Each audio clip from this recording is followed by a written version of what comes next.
Good morning, everyone. Welcome to the Planning and Housing Committee meeting number 11. I do want to acknowledge that Ottawa is located on the unceded territory of the Algonquin Anishinaabe Nation, whose culture and presence have nurtured and continue to nurture this land. Il est important de souligner que la ville d'Ottawa se trouve sur un territoire non cédé de la nation algonquine Anishinaabe, dont la culture et la présence sont enrichies et continuent d'enrichir ces terres. A particularly warm welcome this morning to Councillor Kavanaugh and to our legal team. Kelly, who's here? Councillor Brockington. Councillor Curry. Here. Councillor Dudas. Councillor Johnson. Here. Councillor Kavanaugh. Present. Councillor Kelly. Present. Councillor Kitts. Here. Councillor Lowe. Here. Councillor Tierney. Present. Councillor Troster. Here. Vice Chair Gower. Here. You have quorum, Chair. Thank you very much. So this is a public meeting to consider the proposed comprehensive official plan and zoning bylaw amendments listed as items 4.2 and 4.4 to 4.8 on today's agenda. For the items just mentioned, only those who make oral submissions today or written submissions before the amendments are adopted may appeal the matter to the Ontario Land Tribunal. In addition, the applicant may appeal the matter to the Ontario Land Tribunal if council does not adopt an amendment within 90 days of receipt of the application for a zoning bylaw amendment and 120 days for an official plan amendment. To submit written comments to these amendments prior to their consideration by City Council on June 28th, 2023, please email or call the committee coordinator. Declarations of interest. I believe Councillor Johnson has declarations of interest to make. Thank you. I do. So you want me to read it in now? Please. I, Councillor Lane Johnson, declare a potential deemed indirect pecuniary interest on the following items on the Planning and Housing Committee agenda of June 21st, 2023. Item 4.1, 233 Argyle and 330 McLeod Street. Item 4.2, 233 Argyle and 330 McLeod Street. And item 4.5, 15 and 17 Des Oblats Avenue, as my spouse has a financial relationship with the owners of the properties. Thank you. Thank you very much, Councillor Johnson. Are there any other declarations of interest? Seeing none. Confirmation of the minutes. Are the minutes of the meeting 10 Wednesday, June 7th, 2023 confirmed? Confirmed. Okay, so running through the agenda, we'll see what can pass. So item 4.1, applications to alter 233 Argyle and 330 McLeod, properties designated under Part 5 of the Ontario Heritage Act. We have a related item 4.2, the zoning bylaw amendment for the same addresses. There is a presentation ready if we need one. However, there are no delegations on this item. Do you want to hold I'd that just item? like to hold it to ask some questions. Absolutely. So we'll hold that item.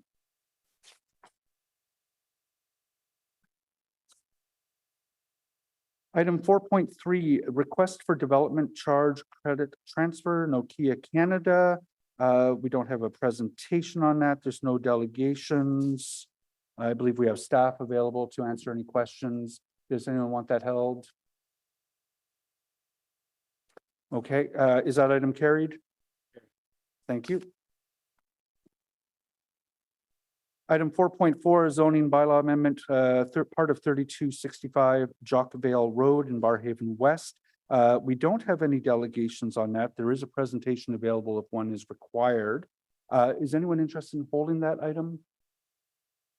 I don't see so. The applicants are represented today by Paul Black of Foten and Carl Fernie at Minto. Paul and Carl, if the committee is prepared to carry this item, did you still wish to speak?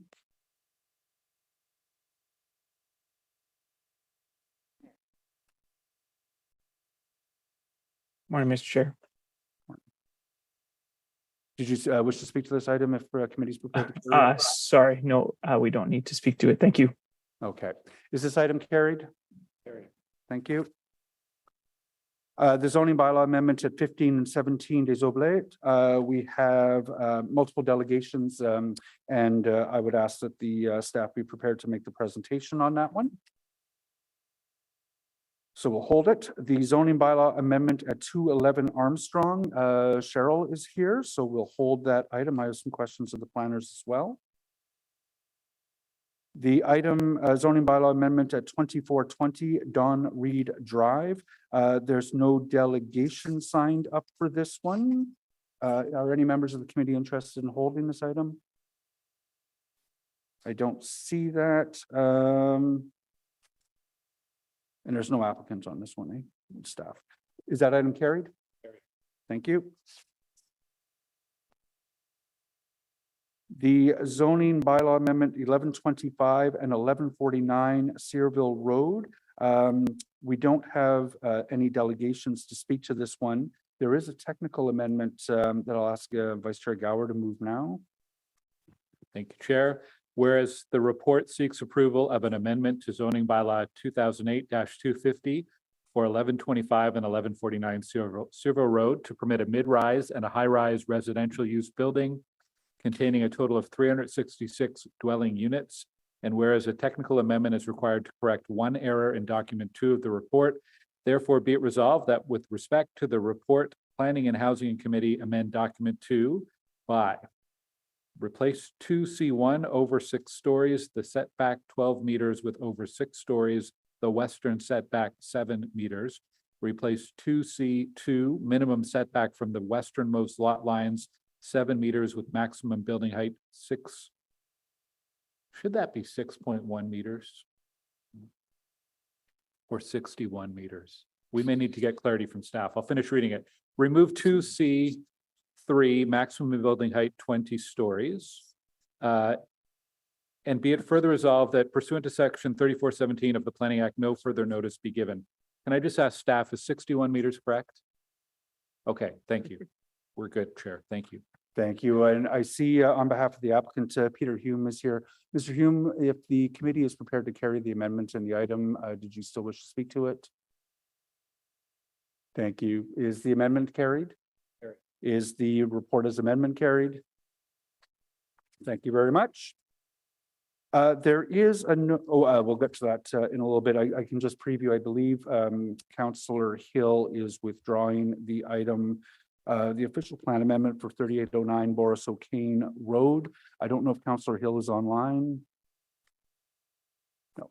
So at the appropriate point in the agenda, that'll be withdrawn. So I am guessing I'm foreshadowing. So moving back to the items that were held. There is the 2 items that we held, 4.1 and 4.2, with respect to Argyle and McLeod Street. Do you want a presentation on that one? No, I just have a few questions if that's okay for staff. Okay, so we'll For staff and also if the applicant is online.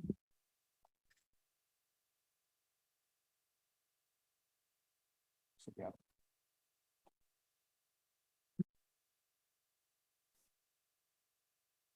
Thank you so much.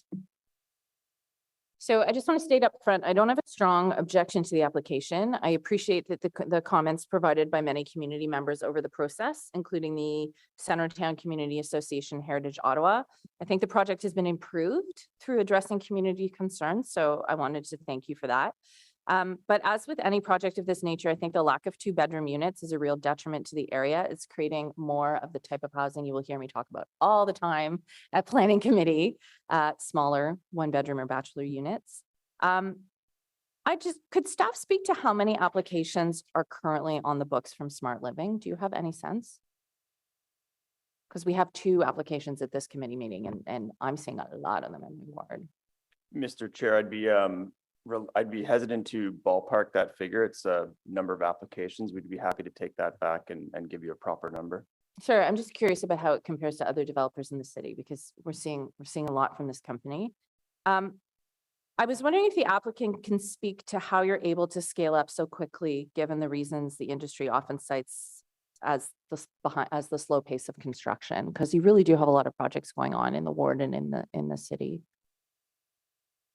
I'm not sure. We do have representatives from Smart Living specifically, and they were joining online, so I'm not sure if Okay, they're that's fine. jumping on or not, but I can say as the consultants, we get the approvals, and then when they decide to build is up to them. And there's a lot of, specifically in the downtown, in the areas that are tight like this, like construction does require a lot of consideration for shoring and in tight spaces. And there's a lot of approvals that have to sort of happen once you get that development approval in hand. Mhm. So I'm not sure of the timing specifically for this project. If we get approval here today, we still have the site plan to finalize. And then is it a September start, or are they looking in spring next year? I don't know. I can't answer. So Might not, also not know the answer to this question. I can follow up with the developer after, but do you know if Smart Living has sought funding through the Rental Construction Financing Initiative, the Co-Investment Fund, or any other federal funding stream designed to increase housing affordability? yesterday they did ask questions about how the city defines affordability. So I think that there is some, I'm making an assumption here. I think that they're looking into it, but that's something we can definitely follow up with them on. It's my understanding that Smart Living is able to expand in this way because they've been able to access private equity capital. Is this correct? I don't know. I'm Okay. sorry. Okay. The only reason I'm asking these questions is just to point out that Smart Living was recently financed by a global investment firm. They're a big financialized housing provider, and they have a lot of developments in the ward. And overwhelmingly, what we're seeing is they're fully furnished, they're expensive, they're small, and they're designed for a very specific kind of tenant. And again, I don't have a specific problem with this project. It's not displacing anyone. There are other projects in my neighborhood where they're certainly displacing people and replacing much more affordable, larger homes with tiny, much more expensive homes. So that's simply the point I wanted to make, just to have that on record. But I don't have a problem with this particular project. And I think you and they have done a really nice job with the conversion. So thank you very much. I think Jules Lozon is with the Smart Living. He has his hand up. Councillor Troster, did you want to Sure. entertain? Okay, Hi. Mr. Lozon, please go ahead. Hi, sorry, I missed the first question, but the last question, I just wanted to understand what information you had about global funding. Yeah, I understand that the Wondering if company you recently can expand that. recapitalized or received a large amount of funding from a large investment company. That's incorrect information. I'm not sure if we want to talk about that offline, but I'm not sure where that's come from. Okay. Yeah, I'm happy to be corrected. Great. Okay. And do you know offhand if Smart Living has accessed any federal funding specifically for affordable housing? No, we don't. Like Lisa said, we have been looking at the CMHC programs, but nothing the ones that you mentioned. Okay, you haven't accessed any of them yet, though. Right. Okay, thank you very much. Are there any other questions for members of the, I would have both the staff and applicant? Seeing none. And I just want to confirm as well, Councillor Johnson did turn off her camera before this item started as she's conflicted, so she has not been participating in this debate. Is that item carried? Thank you very much. Thank you very much. Or both items, 4.1 and yeah. You get it.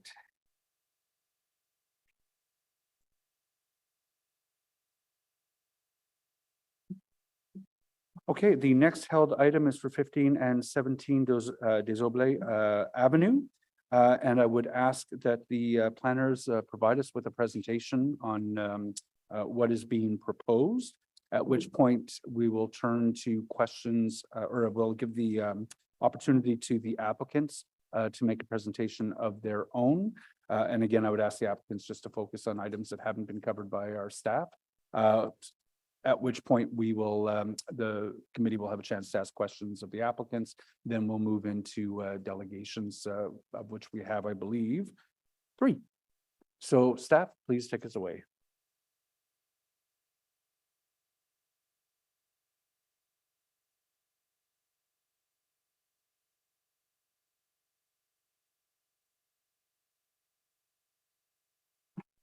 Sorry, just bear with me. I'm just getting my video set up here.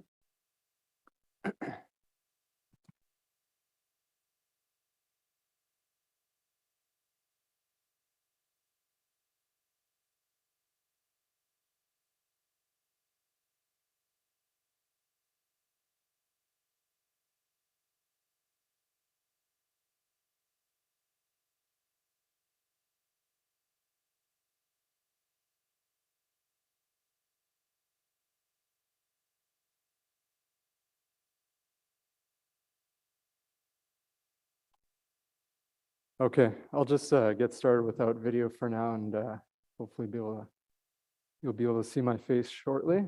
So my name is John Bernier.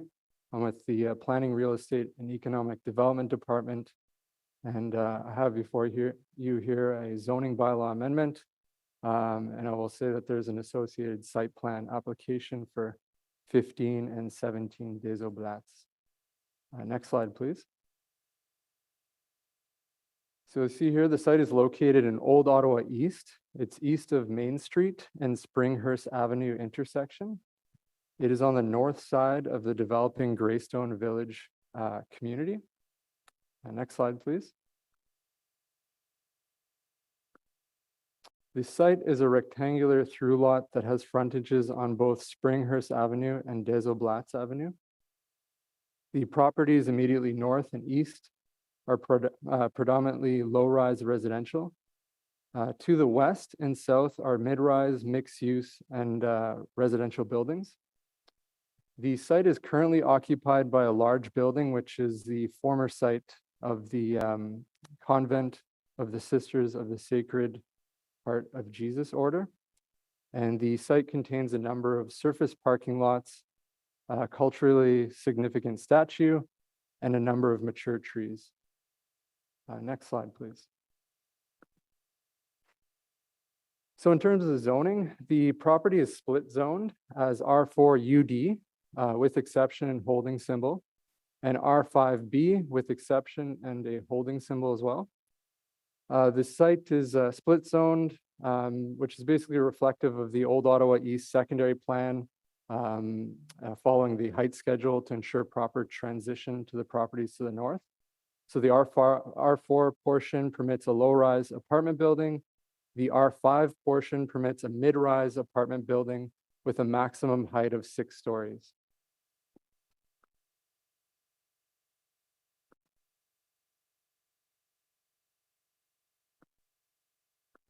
Next slide, please. Okay, so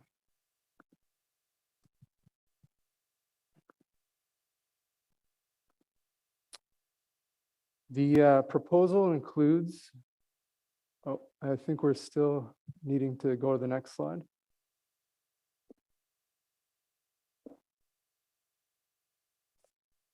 Anyways, okay, so the proposal includes redesignating to the closest fitting zoning, which is R5B, with exception and a schedule to regulate height, setbacks, stepbacks. And the schedule will recognize all setbacks of the existing structure, which is shown as area C in the graphic. It will introduce the building addition shown as area B and under area A. The height of the entire building is a maximum of 15 meters, which equates to a 4-story low-rise structure. Area A is meant to demonstrate the permitted location of the proposed enclosed amenity space. The intention is to allow the amenity space to project to a maximum of 4.5 meters above the 4th floor to a maximum floor area of 350 square meters. And the setbacks ensure the step backs of this structure ensure that the rooftop structure is inset to reduce the impression of a larger building from the street and to provide approximately 8 meters of separation to the western lot line. And I'd say about 10 to 11 meters of separation between the existing building and this structure on the roof. Next slide, please. Okay, sorry, one back actually. There you go. So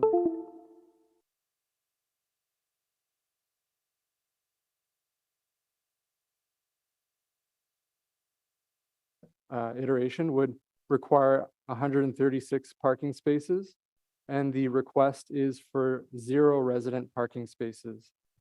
As a result of this request, staff suggests a number of provisions related to the transportation demand management strategy, which I'll expand on in a later slide. But briefly, the amendments would include a minimum bicycle parking rate of 1.3 spaces per unit, ability for up to 5 visitor parking spaces to be used for car sharing, 2 front yard parking spaces would be permitted on Desoblatz Avenue for the exclusive use of car sharing. And there's an additional amendment required for a small portion of the parking lot, which will have a 0-meter landscape buffer. Next slide. So the site is designated as neighborhood low-rise and neighborhood mid-rise within the Old Ottawa East Secondary Plan, Policy Area 3. This policy encourages a variety of residential buildings, types and tenures, complementary building and landscape design, with an emphasis on appropriate transition to the low-rise residential neighborhoods to the north. It is located within the urban transect policy area of the official plan, which encourages a more urban, mid to high density style development. It is also within the evolving neighborhood overlay, which supports low-rise intensification with a focus on supporting a 15-minute neighborhood. I've also included reference to an important section of the official plan that seeks to encourage the shift to a more sustainable and active mode of transportation. And this formed a crucial part of the recommendations for the reduction in parking on site. So in essence, the policy within this section states that we shall support active modes through reductions and in some cases outright removal, as is suggested here, of the parking requirements for sites that are within 800 meters walking distance to a transportation hub. And in this case, the site is within proximity to Lee's O train station. Next slide, please. So you'll see here the current iteration of the site plan. The proposal is for the adaptive reuse of the former convent building and a 4-story addition on the northwest corner of the property to allow for a 284-unit low-rise rental apartment building. The building would include a variety of studio, 1, 2, and 3-bedroom units. And I'll say that there's a total of 57 2 and above bedroom units in this plan. In terms of amenity space, there are a variety of at-grade amenity areas, including the courtyard to the northwest, and a rooftop terrace and an enclosed rooftop amenity structure. There is a surface parking lot accessed from Springhurst Avenue to the north. This is a slight expansion of the existing parking lot and will include 27 visitor parking spaces, which is the minimum requirement under the present zoning bylaw. The Desoblatz frontage will be greatly improved through the proposed development. The latest iteration of the plan includes a continuous concrete sidewalk, at-grade bicycle parking spaces, 2 dedicated car share spaces, and a large amount of landscape improvements such as 15 trees and numerous shrub plantings. So there's a mid-block connection also located along the western property line, something that the community was asking for and is being provided. And a public park will be secured through the following site plan approval, the design of which will be subject to further public participation. Next slide, please. So here's a view of the building addition from the Springhurst side, looking south, southeast. And it offers a good view of the mid-block connection that I was just discussing to the right in this image that would lead you to Desoblatz. This perspective also offers an idea of as to how the amenity structure will look like from the street level, being set back quite significantly there. Next slide, please. So the applicant and ownership team has agreed to a comprehensive transportation demand management strategy meant to encourage alternative modes of travel. And this is to offset the pressures that would be caused by not providing any parking. These measures include bike parking rate that exceeds the number of bedrooms at 1.3 units or spaces per unit, I should say. 10 bicycles available for rental, a preloaded Presto card for tenants upon execution of a lease within the first year, and the value of which will allow for a monthly pass and also cover the cost of the Presto card itself. A property manager will be available 24 hours a day to monitor the visitor parking lot and offer concierge service to residents for travel directions and advice. And there will be 2 permanent car share spaces on Desoblatz, and the ability for 5 of the visitor parking spaces to be used for car share on a need-to basis. And finally, there will be a notice, something that's standard within our site plan agreements whenever there's parking pressures or reductions in parking. A notice in each lease agreement notifying tenants that parking is not available on site and that on-street parking is not a viable option for them. Next slide, please. So, yeah, in my review of the proposal, it's consistent with applicable official plan policies, secondary plan policies, and meets the intent of the zoning bylaw. And next slide. And thank you very much. Thank you very much, John. Okay, that's clear enough. We'll move on to the applicants. If you have a presentation to make. We do, thank you. Thank you.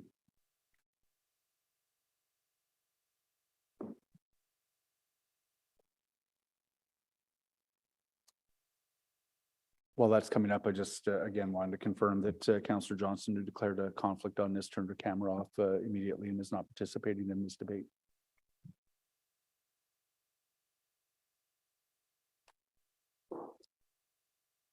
So good morning, and through you, Chair, Foten and the applicant team who are with me today, they should be popping up on the screen.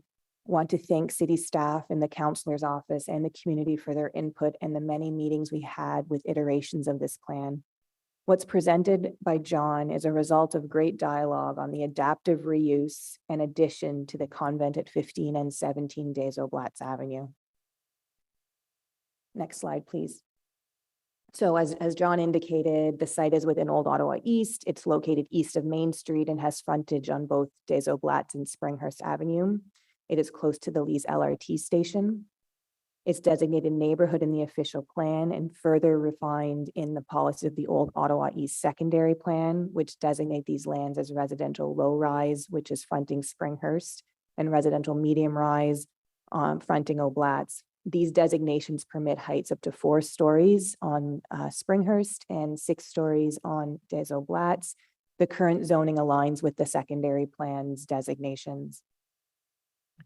So the amendments being requested, next slide.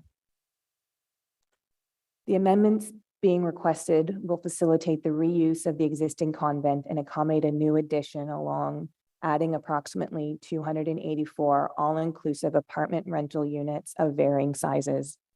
The team is still working with the city on finalizing the site plan details. However, we do want to point out that the new park will be the home of the relocated Blessed Virgin statue, as well as the publicly accessible mid-block pathway connection is provided through the providing porosity through the site. So that's shown by that red dashed line along the western side of the property.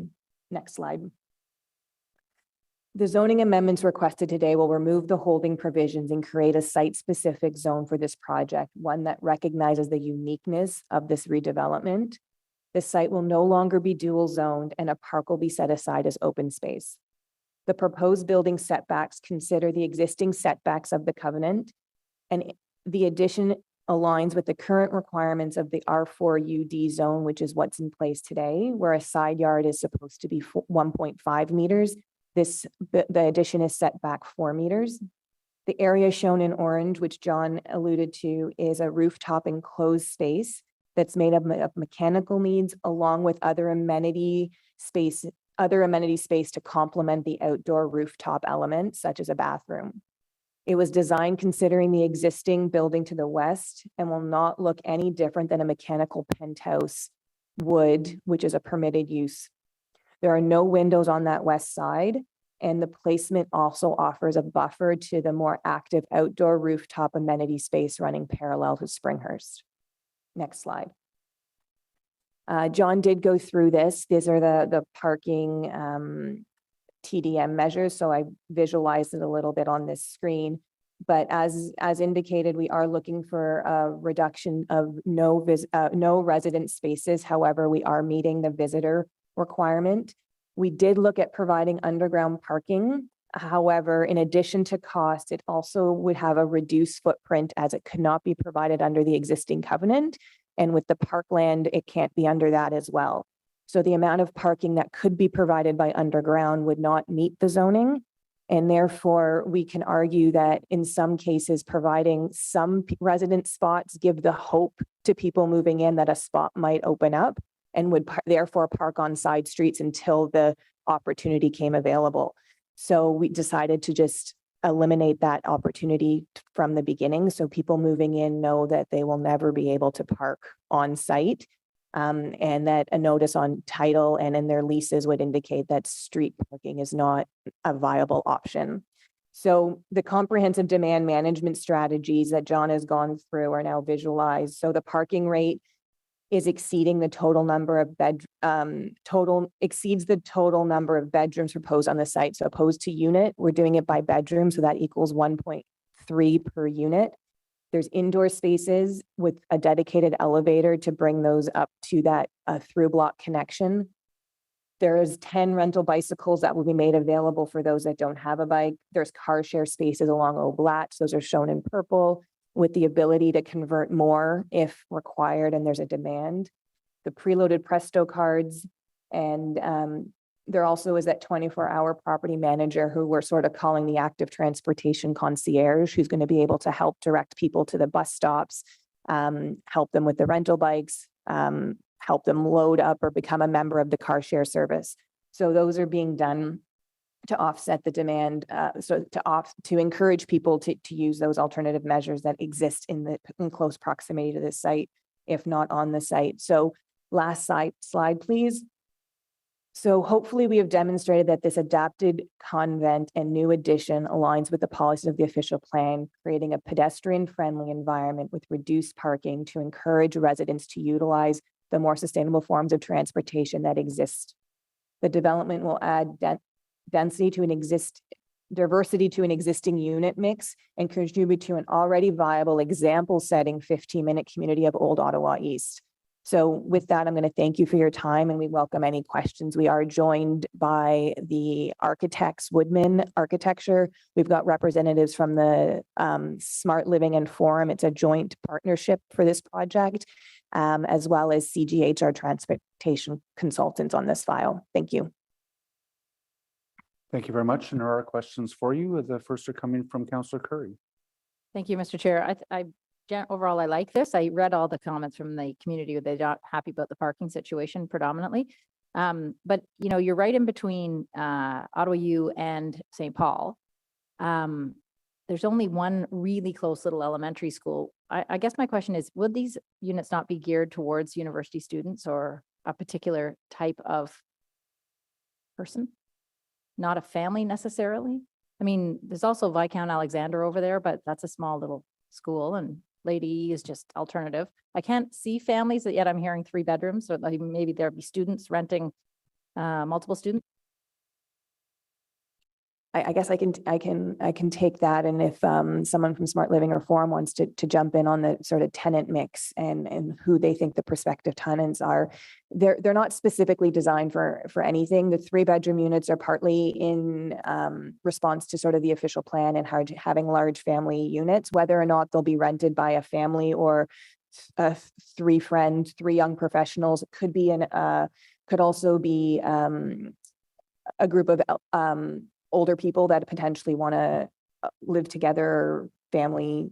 We don't know. Like, it's not designed specifically for any use. The amenity spaces are, you know, there's a gym, there's a rooftop amenity, so it's not specifically designed for one group. But we do anticipate it's probably a young professional person that's in this, whether they're, you know, nurses or doctors from the hospitals who are, you know, shift workers who don't necessarily need a bigger living space. So I don't know if anybody else wants to comment further on that from our team, but that's sort of what we've been led to understand as to who the target is for this. Thank you, Lisa. My name is Vimal Lad. I'm here on behalf of Forum SLP. Just to add to what Lisa had mentioned, we're not limiting this to any particular demographic or whatnot. This is available for anyone. We provide a variety of unit types to facilitate, or unit types, a number of bedrooms to facilitate, an opportunity for an array of demographics who are looking to find a home in the area.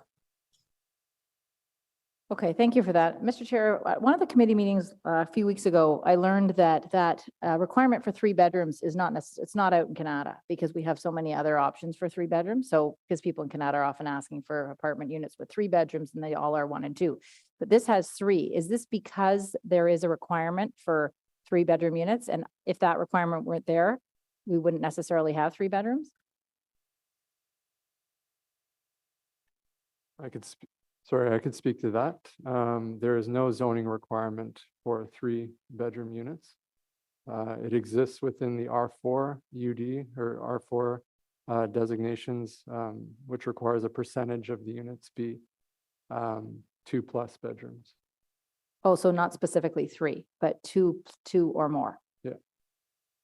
Okay. I thought it was that there had to be a certain number of 3 to try and round out that whole neighborhood for offering that, but that's not the case, just 2 or more. And is it absolutely required? Sure. Chair, I think what the councillor is referring to is a discussion at a previous planning committee where we were talking about high-rise developments in a different designation hub where there's a policy direction encouraging 3 or more bedrooms, 5% or 10%, depending on the development, which has not been part of our implementing zoning bylaw to date. So I think you're thinking of a different context, which doesn't apply to this site, but this zoning does have a requirement to look at 2 or more bedrooms for this unit. Okay, so what I'm understanding then is that by choice, like you're offering 3 bedroom and you don't even have to. Okay, good. All right. Thank you for this. Thank you very much, Councillor Curry, and I'll just issue my own caution through the course of this debate that we speak in the official plan about a diversity of housing types. Every neighborhood should be served by all kinds of different housing, and I'll just warn the committee against veering into a discussion of people's own. Not that you did, but we do want to make sure that we're shying away from that. Councillor Brockington. Thanks, Chair. Good morning to you. Can you let me know what the application date of your file was? When did you formally submit your application? I unfortunately, being hybrid, can't just pull that up, but I'm sure maybe one of the colleagues or teammates, I want to say it's been in for at least a year. February, I want to think, of 2022, but that's complete speculation. Okay. I just don't have that on me, That sorry. date is not noted. Yeah, so it was prior to the new official plan being brought in. Okay. Can you speak to the affordability of units here? I applaud you for the diversity in the units, which I think is necessary, but are any earmarked as affordable units? Not by definition of affordability, no, Okay. but they are all inclusive. So they do include all the furniture, including your plates, cups, cutlery, your internet, all of that is included in your price. What would it cost to build 248 underground parking spots? I'm not sure. I'm not sure if they've done that pro forma. But it would be a lot of layers just because of the footprint itself. It wouldn't just be one surface layer. You'd be going deeper. And with the river being there, I'm assuming that there might be some issues with the depth that you can actually go. It would be very expensive. Yes, I can say that. Very yes. You cited it cost as one of the reasons for not proceeding with parking, which would have to be underground parking. How are these cost savings being reflected in the rents that you're going to be charging here in this location? You've acknowledged none will be affordable units. So if there's a request not to provide any parking, what's the compromise offset for the community, for the residents who are going to live here? It's a great question. I'm not sure if the Smart Living team or Forum is able to jump in on the costing of that. Absolutely. Vimal Lad from Forum here again. Just want to add to the fact that even though, underground parking is not being provided, the alternative to this that we're kind of introducing here is geothermal. We're going to be introducing ESG measures for geothermal on site, which also impacts the ability to have any underground parking. So that's, in lieu of understanding the site, understanding that underground parking is not a possibility on site, given the fact that there's an existing building there. We are introducing geothermal as a proactive ESG measure on the site to entertain green energy on the site and heating and cooling.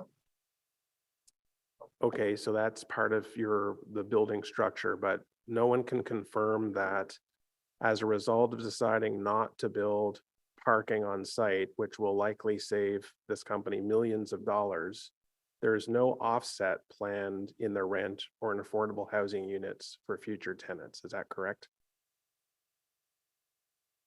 Through you, Chair. The intention of this is that we will be introducing market rent units for this project.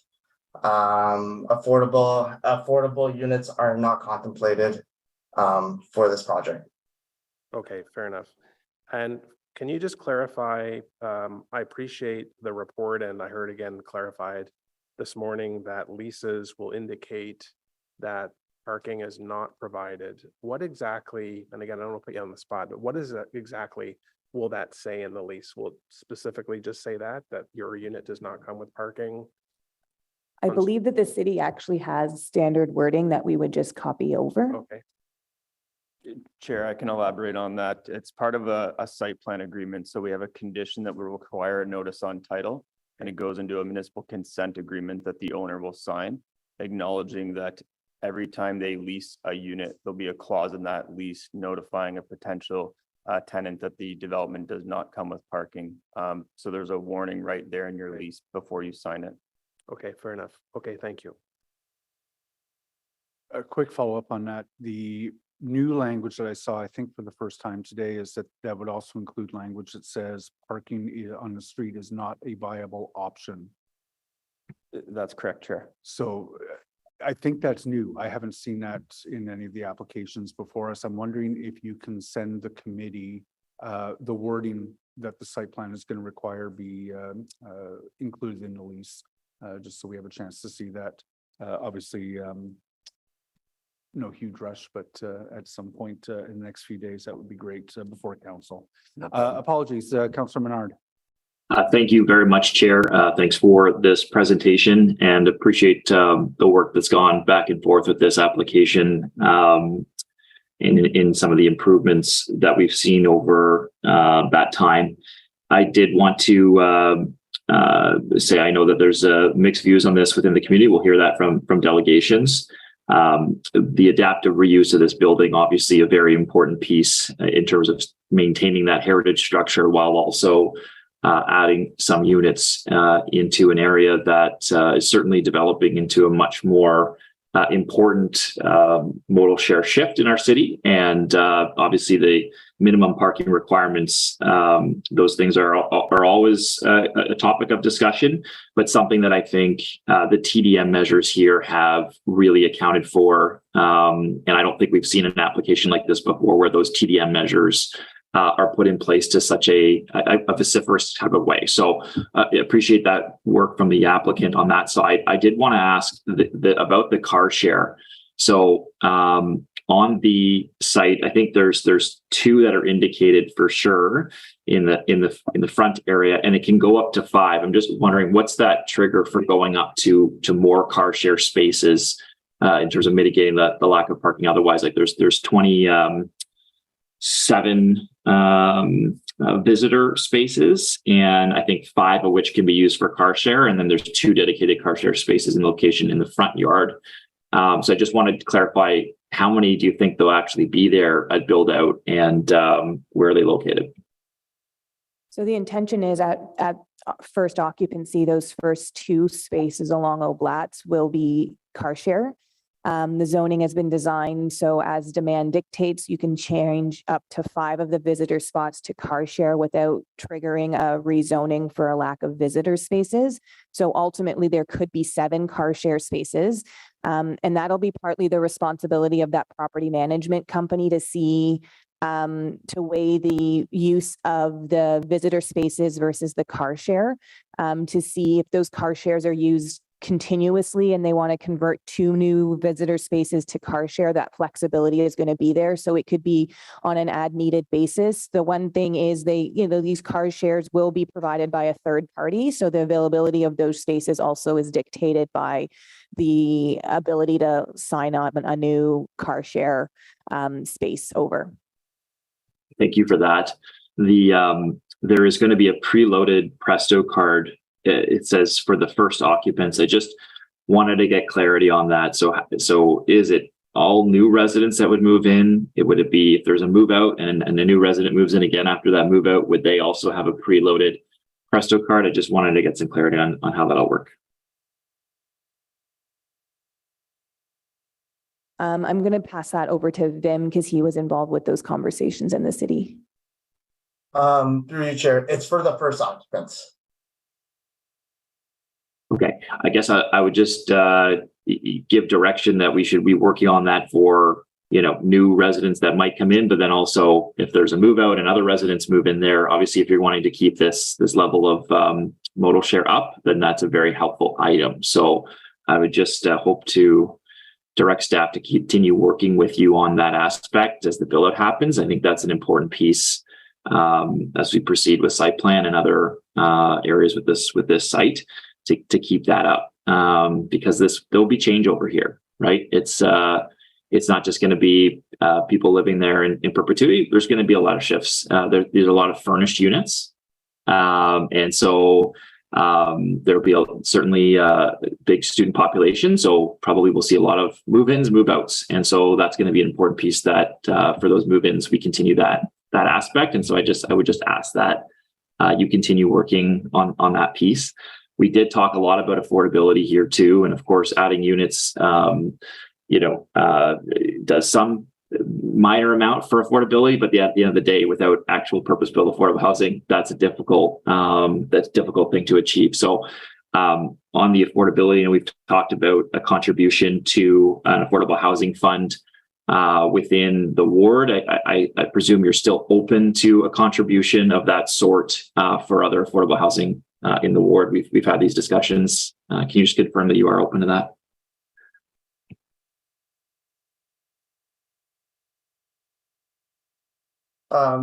Through you, Chair, we're open to that discussion. We continue to have that discussion as we progress through the approval process. Perfect. Thank you so much for that. I'll have other just questions and comments for staff, but I did want to say, thank you for the work with the community. I know this is not an easy file. I know there's been a couple of different consultations on this. We've held one.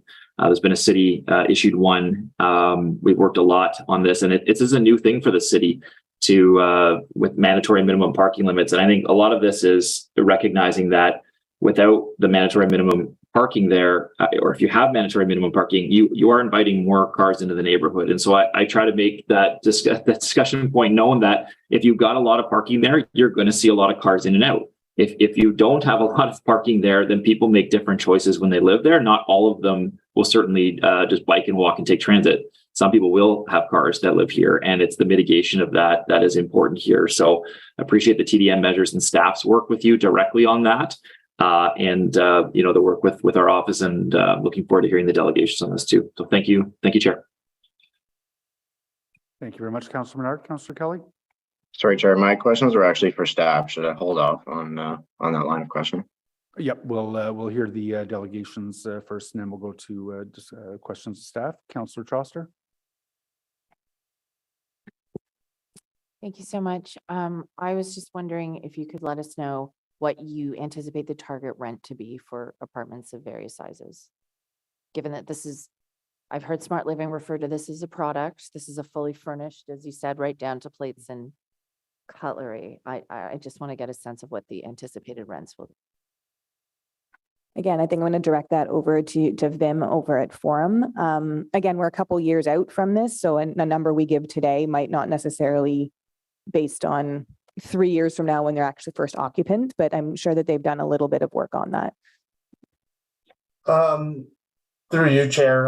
In terms of what those rents are, they have not been determined at this time yet. The intention is that we will complete a thorough market study, and we will over the course of time. And the intent is that these units will be market rent. Okay, but can you give me an estimate? Because when we talk about market rent plus everything else you're offering, and we're talking 3-bedroom, like, are we talking 4,000, 5,000? Like, if you had to ballpark it, I'm curious, first of all, about what you would charge for some of these larger homes, and also who might be interested in a fully furnished larger home right down to plates and cutlery. Through you, Chair. The opportunity by providing a fully furnished home is kind of like a one-stop shop where people have the ability to have it in move-in ready places rather than having to seek furniture and all these various items that a new home would need. In terms of what the rents would be, I would have to look into it further and get back to you on that. Okay, I mean, these are the same questions I had about a development that the same developer is planning on Bank Street. I'm really puzzled as to the audience for this quote unquote product. Would you consider renting any of the larger homes as unfurnished with a more typical rent for a unit that size? Through you, Chair, the intent is to have these fully furnished. But that is the intent of this, is that this is a type of product that's not, really out in the market yet in this particular area, and to provide a variety in that sense where, there's an opportunity for a tenant to come in where everything is fully furnished. So I'm assuming you assume these are going to be shorter term tenants then, or are you targeting longer term tenants with a product of this nature?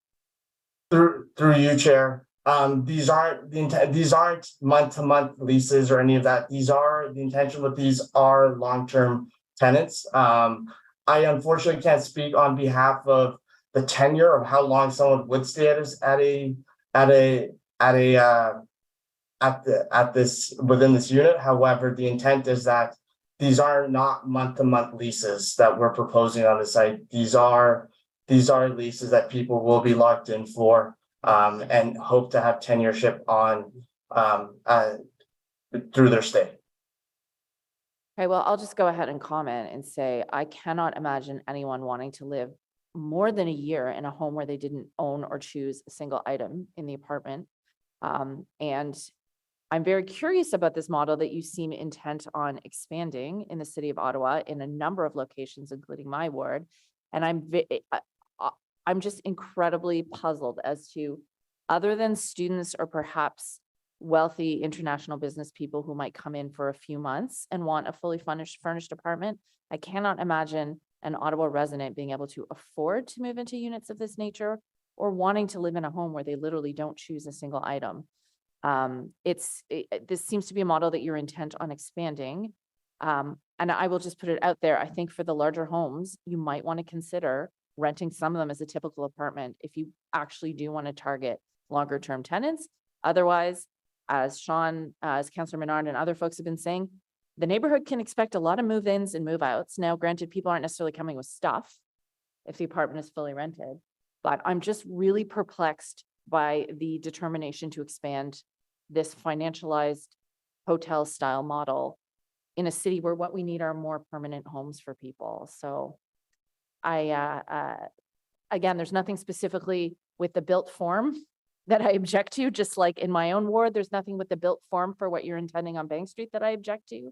But I think this model is pernicious. I think it's dangerous. I think it's very expensive. And I think it's not creating the kind of homes that we need in this city. Thank you. Thanks, Councillor Troster. So yeah, I obviously a subject about which you have some very strong feelings. I will make sure that we are aware there are 7 particular forms of zoning relief that the applicant is seeking, and our decision today is with respect to whether or not those are appropriate. I don't see any other questions for the app. Oh, Councillor Kavanaugh. Oh, mine. Again, it's going to be as bad as it was the last planning committee. Worst chair ever. That's okay. Thank you very much, Chair.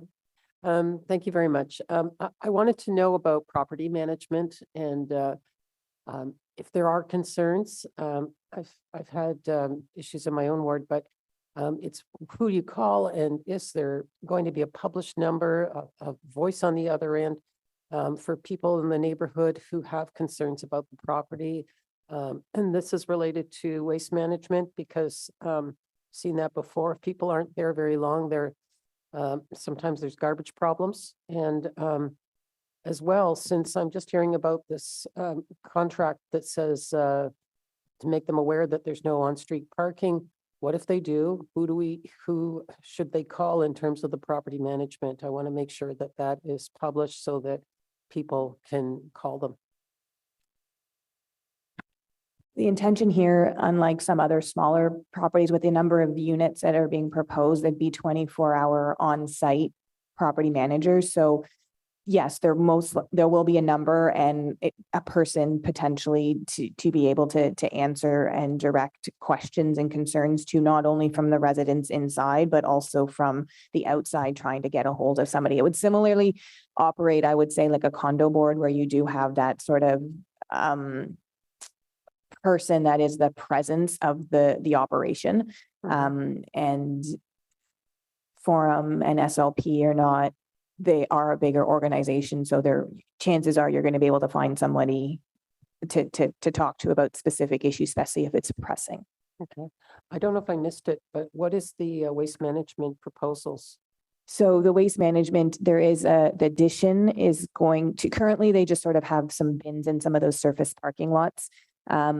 With the development, the addition is going to be having a ground floor garbage room enclosed in the addition. So there's no outside storage anymore. And then garbage day, the bins will get rolled out and picked up and then put back in. So it'll be internal to into the building. What about recycling, composting? Yeah, so that part of the circulation through the site plan, we did receive comments from Waste Management indicating how many bins we needed to ensure that the right number of units were accommodated for and the bins being provided. And we actually did have to readjust the size of that garbage room to make sure we were accommodating what the city had suggested were appropriate amounts. Okay. So if there's any concerns about property maintenance, any concerns about, littering or whatever, there'll be someone to answer to. They can knock on a door or they can phone. Yeah, and I've seen on some smart living buildings, there's like a plaque on the front that does include a number. So I'm not sure if that's something that can be implemented here where it's visible from the outside for general inquiries and stuff like that. Thank you. Thank you very much. Councillor Kelly? Yeah, sorry, just one question that came out of Councillor Kavanaugh's line of questioning. Will there be a compost option in that garbage room? Yes, there is organics. Okay, thank you very much. Thank you very much. Are there any further questions for the applicant while they're in front of us? Seeing none, thank you very much for your presentation. We'll move on to the public delegations, the first of whom is Adriana Beeman. Adriana, if you want to come up to the front, there's the same microphone that Lisa's been using.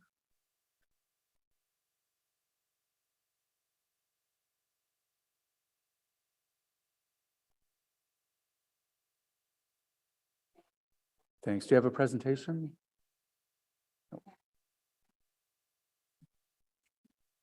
To speak as fast as I can. No, I tried to limit to 5 minutes and I've rehearsed and it goes a little bit over. So if you could indulge me, I would greatly appreciate it. And I'll try to slow down because when I got it to 5 minutes, you're not going to hear anything I say. So I really appreciate your patience. And good morning again. I'm a resident of Old Ottawa East and a neighbor to the proposed development. My chief concerns are no parking for future residents, the development's poor fit within the city's existing plans, and the inappropriate design of the addition and the categorization of that fifth floor amenity space. I just ask you to consider the following. Greystone Village's original approved plan didn't include the community center within a school, the retirement home housing a long-term care facility. These new features, wonderful, but they increase traffic and on-street parking due to school buses, employees, and visitors. So now the maximum density of Greystone that was planned of 1,000 has been surpassed, and it's projected to be doubled. Successful infill and intensification must be implemented into the context of the entire true surroundings. Official plan policies are essential for the betterment of our city, but one cannot ignore our neighborhood's ability to implement them successfully.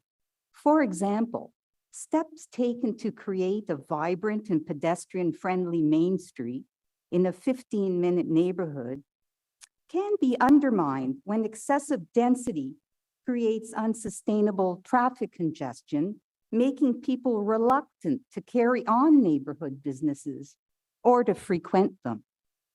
The City Transportation Master Plan policy supporting sustainable transportation modes, aiming for reducing or eliminating parking requirements in specific areas, are innovative and admirable, but they're not yet proven. Our community and visitors already struggle to cope with this increased density. With already limited on-street parking, this is not a specific area quote to warrant eliminating parking requirements from 136 to 0. The staff recommendation relies on the owner's TIA and that comprehensive demand management strategy, which the strategy, yes, can aid in reduction, but not elimination of necessary on-site parking. Pre-Greystone development traffic studies used are inadequate and should be updated. Good planning decisions should not be founded on the unproven assumptions that all tenants in 284 units not owning a vehicle, all of them being physically and mentally able and willing to rely on other modes of transportation. The TIA does mention, oh, there will be a small spillover parking, and this neighboring streets can absorb that. That is inaccurate.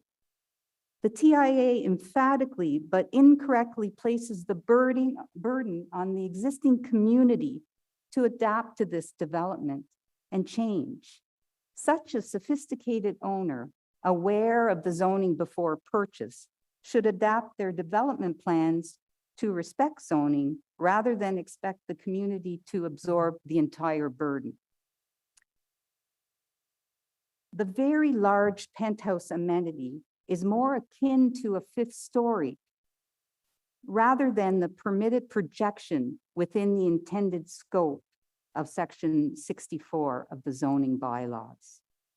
Under urban design guidelines for low-rise infill in Section 4.6 of the official plan, seeks to enable the sensitive integration of new development while considering livability for all. New buildings must integrate architecturally to complement the surrounding context.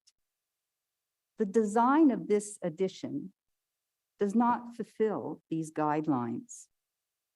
The proposed west side yard setback does fail to provide ample separation from the neighboring building, as evidenced in the drastic elimination of sunshine shown in the shadow study. The Old Ottawa East Secondary Plan acknowledges the importance of a diverse range of housing options to ensure affordability. We've heard from the owner. The Lee's LRT adjacent high-rise rental apartments, comprising 1/3 of Old Ottawa East population, offers diverse housing options.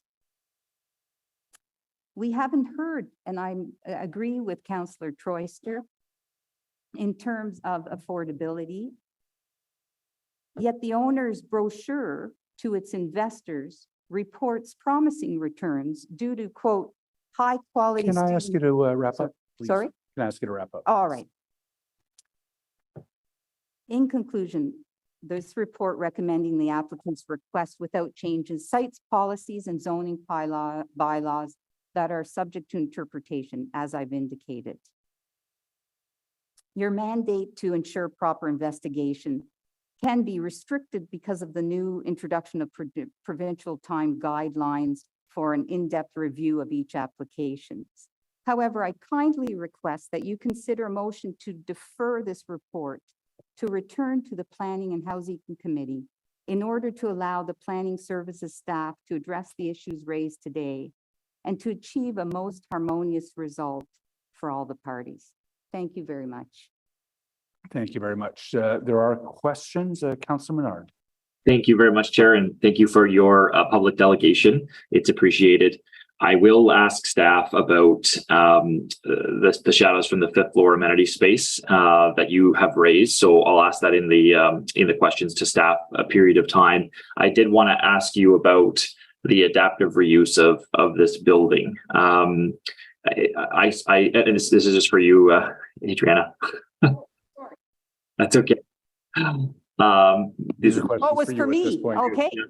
So I did want to just ask you about the adaptive reuse of the building and your views on that. I know that there are some aspects of this, obviously, that that you take issue with. On the keeping of the property of the heritage building, though, I suspect that this was always going to be developed at some point. You would be in favor of keeping that heritage structure and adaptively reusing it somehow, some way. Though you might take issue with how that's done. Is that an accurate statement? Yes, I mean, the community, I believe, speaking on behalf of my neighbors, is happy that there is going to be an adaptive use of the convent. We are just amazed, though, that the amount of the density, the requirement of the parking to zero, even as I said, the urban design of the building itself, it's quite an imposing building. The mass is quite strong. There were the consultations. We didn't really have a lot of answers from the owner in terms of different designs that may be more well-fitting. But our main concern is, of course, this increased density that we see happening in our neighborhood. And I see it every single day with parking, especially in the winter. The off-street parking is, Springhurst is a narrow road. And to place such a massive building, that addition would create even more difficulties. In addition, that, fifth floor is really a fifth story. It's not an amenity projected in what I see. Again, this is what I'm saying. There's a different interpretation. The staff has provided its report based on saying it does fit into the policy. It does do this, but it has these little boxes in order to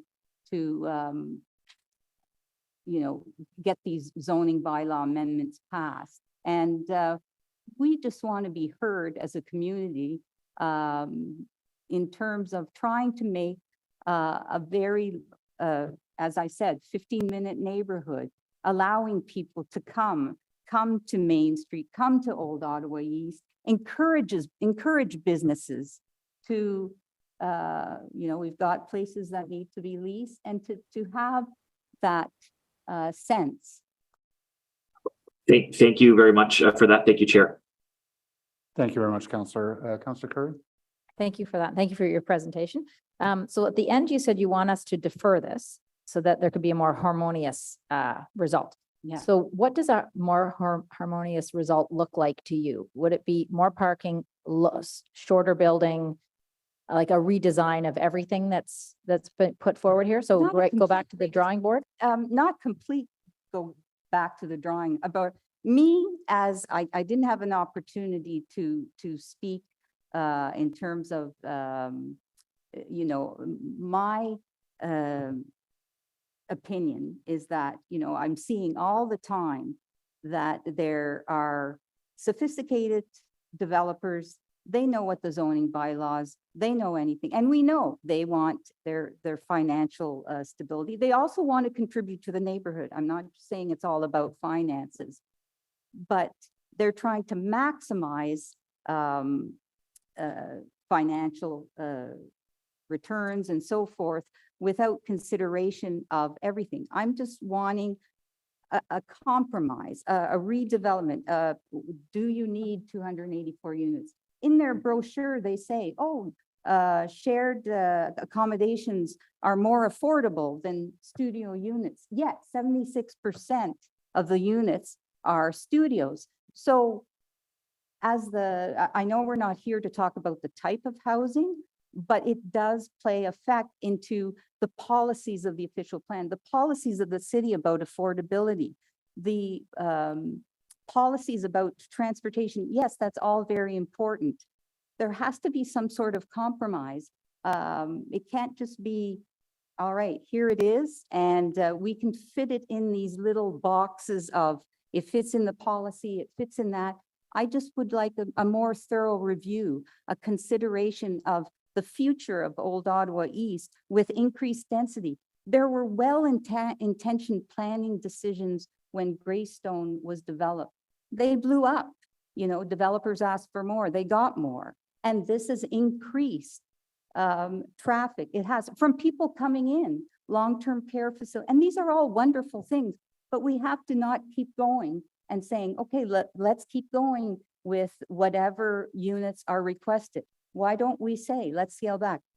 The need in our community is, of course, housing, but what they're targeting, I really do believe that in their brochure too, they talk about, the company talks about school housing. With all due respect to the owner here, I mean, this is the model as they have been doing in different areas. And in our community, we do have right beside the LRT, a number of apartment buildings with students, families, young professionals. Sorry, Adrian, seniors. if I may, I think the counselor asked, you know, what. Yeah, so what I would like, Counselor, thank you for that question, is just let's look at it again. When there were public discussions, many concerns were not addressed. Councillor Menard's concerns were about transportation and about affordability. Councillor Menard's concerns were addressed in terms of changing the number of units, but there are still a lot of other concerns that were not thoroughly addressed. And that's what I would like. I would like, as you said, perhaps a redesign. That fifth story amenity is, you know, there are other options that the owner can take that would at least address some of the concerns of the community. I mean, we're all in here as a community, happy neighbors, happy community. We all want to work together for the betterment of Old Ottawa East. So I really urge you, just a deferral, a motion, because I fear that, you know, I appreciate with these new provincial guidelines, applications have to go. I appreciate what is going on, but I just want you to kindly just take a step back and think about it. And you all have concerns, and I really doubt. I'm sorry. I should just say. Counselor, has your question been answered? I think I understand what you're wanting. Okay, thank you. I apologize for getting my mouth is dry, so I tend to speak louder. It's So my apologies. this is the opportunity to say it to us. So Well, thank you. I really appreciate that. Adriana, thank you very much. I don't see any other questions. We do have two more public delegations. Ron Rose is with the Old Ottawa East Community Association. Ron, come on down, and I think you have a presentation to make, so we'll make sure that that is queued up for you.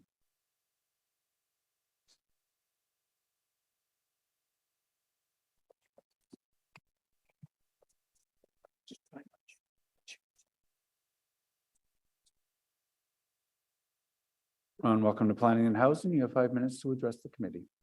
Thank you very much, Mr. Chair. Mr. Chair and members of the committee, thank you for the opportunity to address you to express our concerns with this proposed development. I'm speaking today on behalf of the Old Ottawa East Community Association. Next slide, please. There is much to like about this proposal. It promises much needed semi-affordable housing. I initially said affordable, but today's debate indicates that there's a question about that. It repurposes a building important to the heritage of our community. It provides a much needed mid-block connection between the community to the north and the shops and schools of Greystone Village. We also appreciate, Mr. Chair, the fact that the developer has reached out to consult with the community and with the councillor and has listened to and occasionally accommodated our concerns. But there are also some significant problems. And today I wish to discuss the density of the development, residential parking, and the location of the amenity space. Density. The community believes that the proposal plans for too many units. The entire area, which includes 15 Des Oblat, was planned for 1,000 dwelling units, and this target has already been exceeded.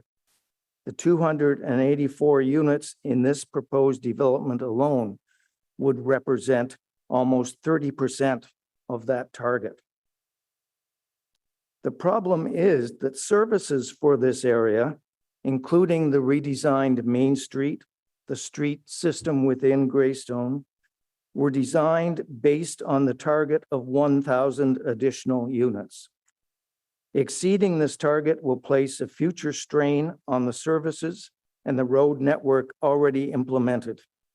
We urge the committee to direct staff to work with the developer to provide a reduced number of dwelling units. Residential parking. Next slide. The existing zoning requires 136 residential parking spots, yet the developers are proposing to provide 0.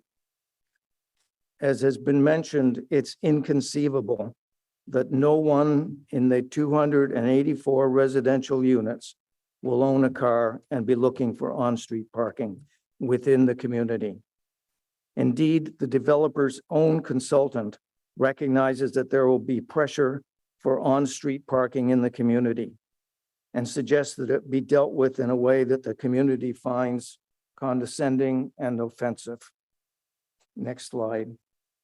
The consultant's report suggests the existing community will need to evolve with the community and adapt their mode of travel to reflect the path the city has charted forward, with a decrease in auto modes and an increase on pedestrian, cycling, and transit trips.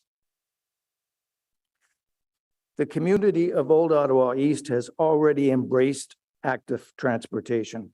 We now have 4 OC Transpo bus routes serving the community where there used to be 1.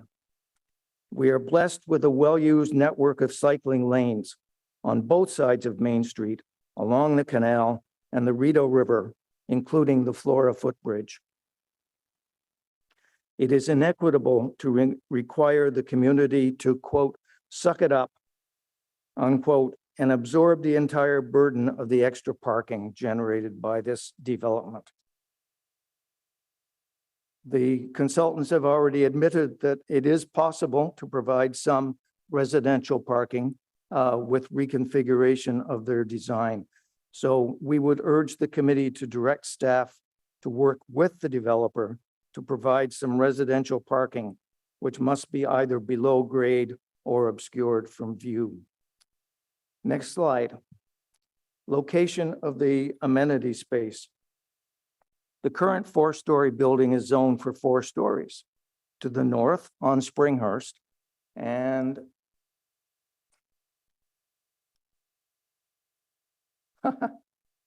okay.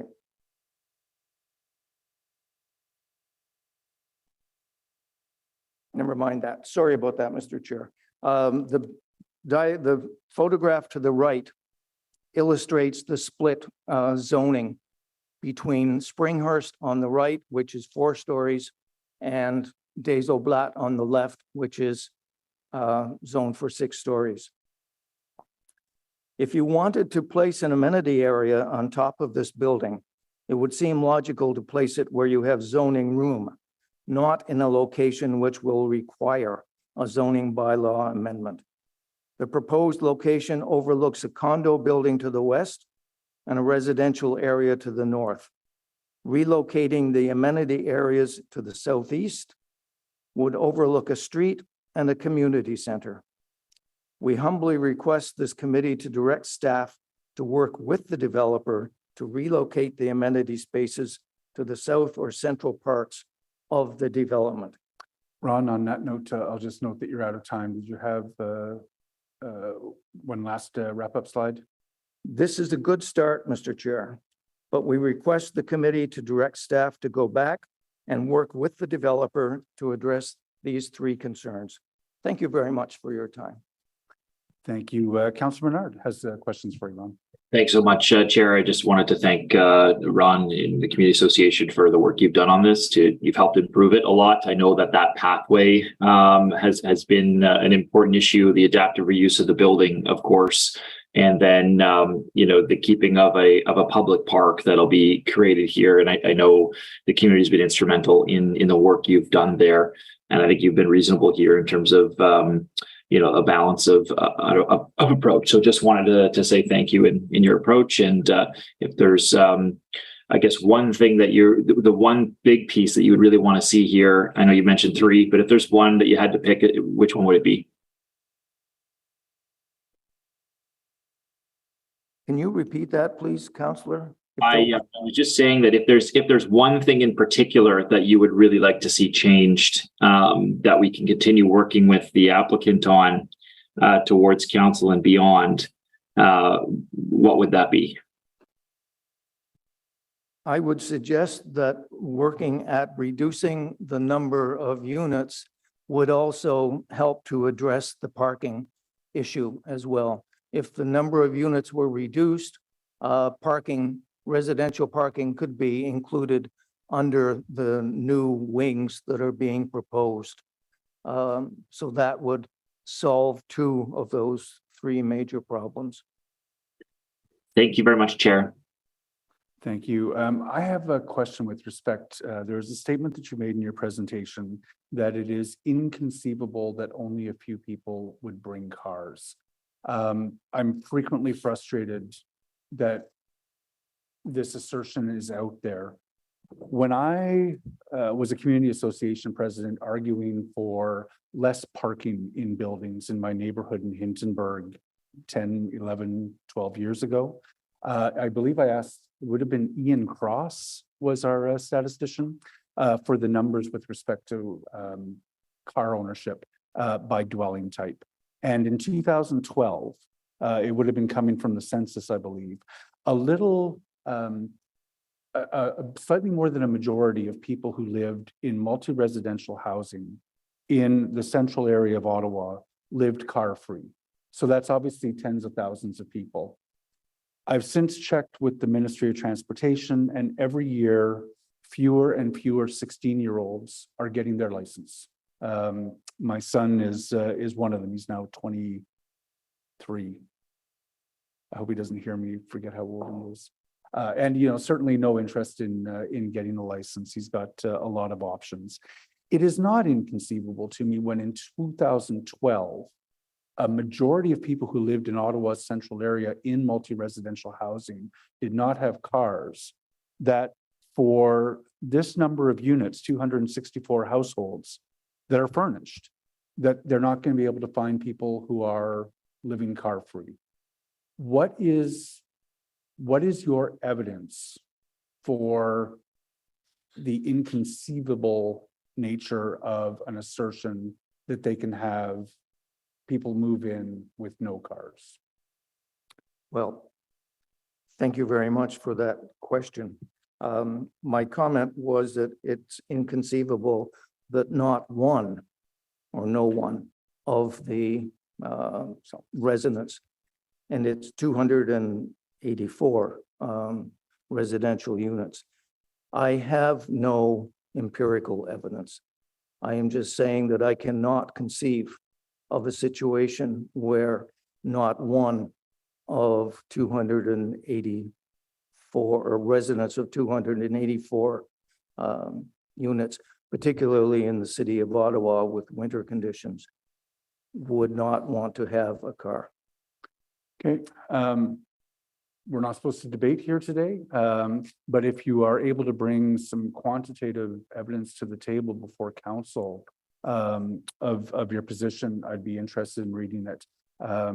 I do frequently look at the data, and it is very conceivable to me that people living in this area would be able to live car-free. We are approving thousands of units every 2 weeks at this committee that have parking. There are lots and lots of buildings going in with parking. When you're told by the landlord that parking is not on-street parking is not a viable option, I have to disagree with the use of the word inconceivable. Ron, thank you for your delegation today. Appreciate it. Thank you very much, Mr. Chair. And our final public delegation on this is James McPhee, who may be online.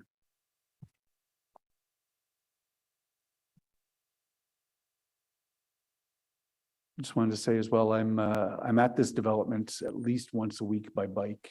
If you have not tried Tartelette, that is going to be a crazy bike destination on that Grande Allée. Very exciting.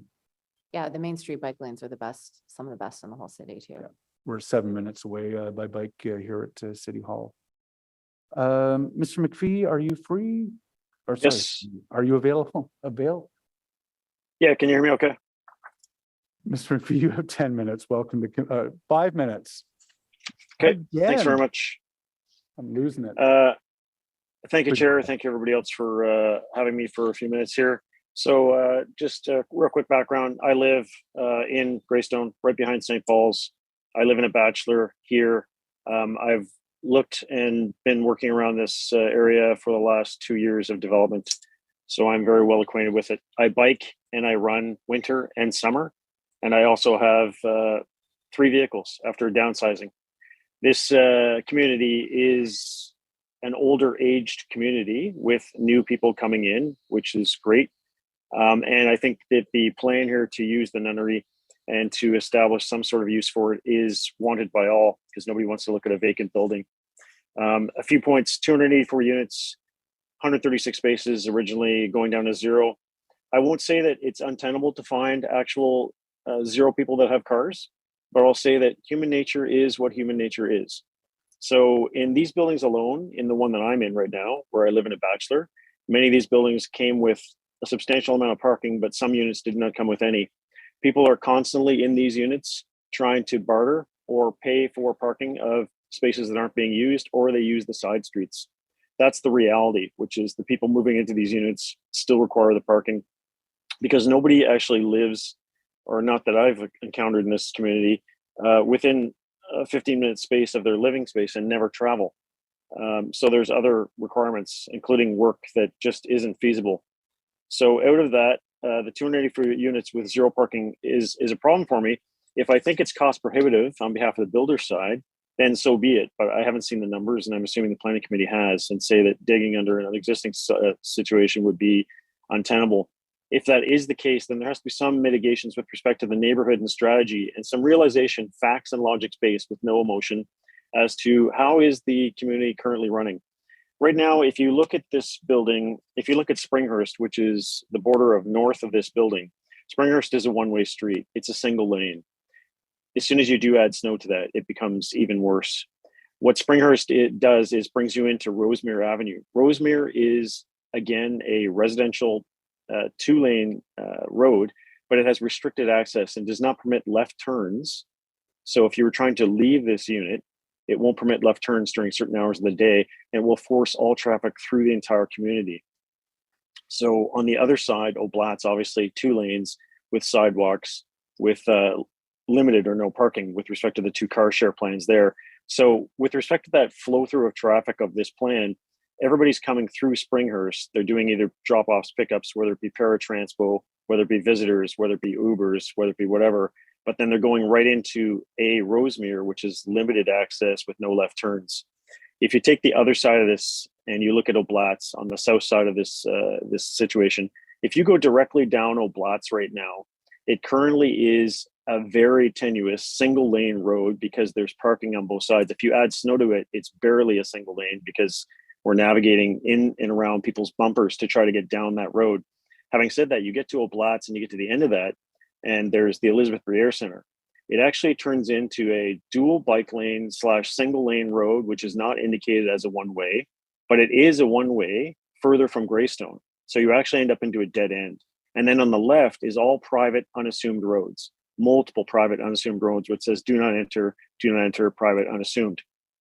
So you end up with a almost virtual dead end if you continue down Oblatz to the end. And then if you come up through my way, which is in behind St. Paul's, where the new construction of the third tower is happening in Greystone, you'll actually come into de Mazenod. De Mazenod is currently undergoing construction right now, and it looks like it's going to be single lane one way in a counterclockwise circular fashion, which matches what the end state is on the pathway bordering the river.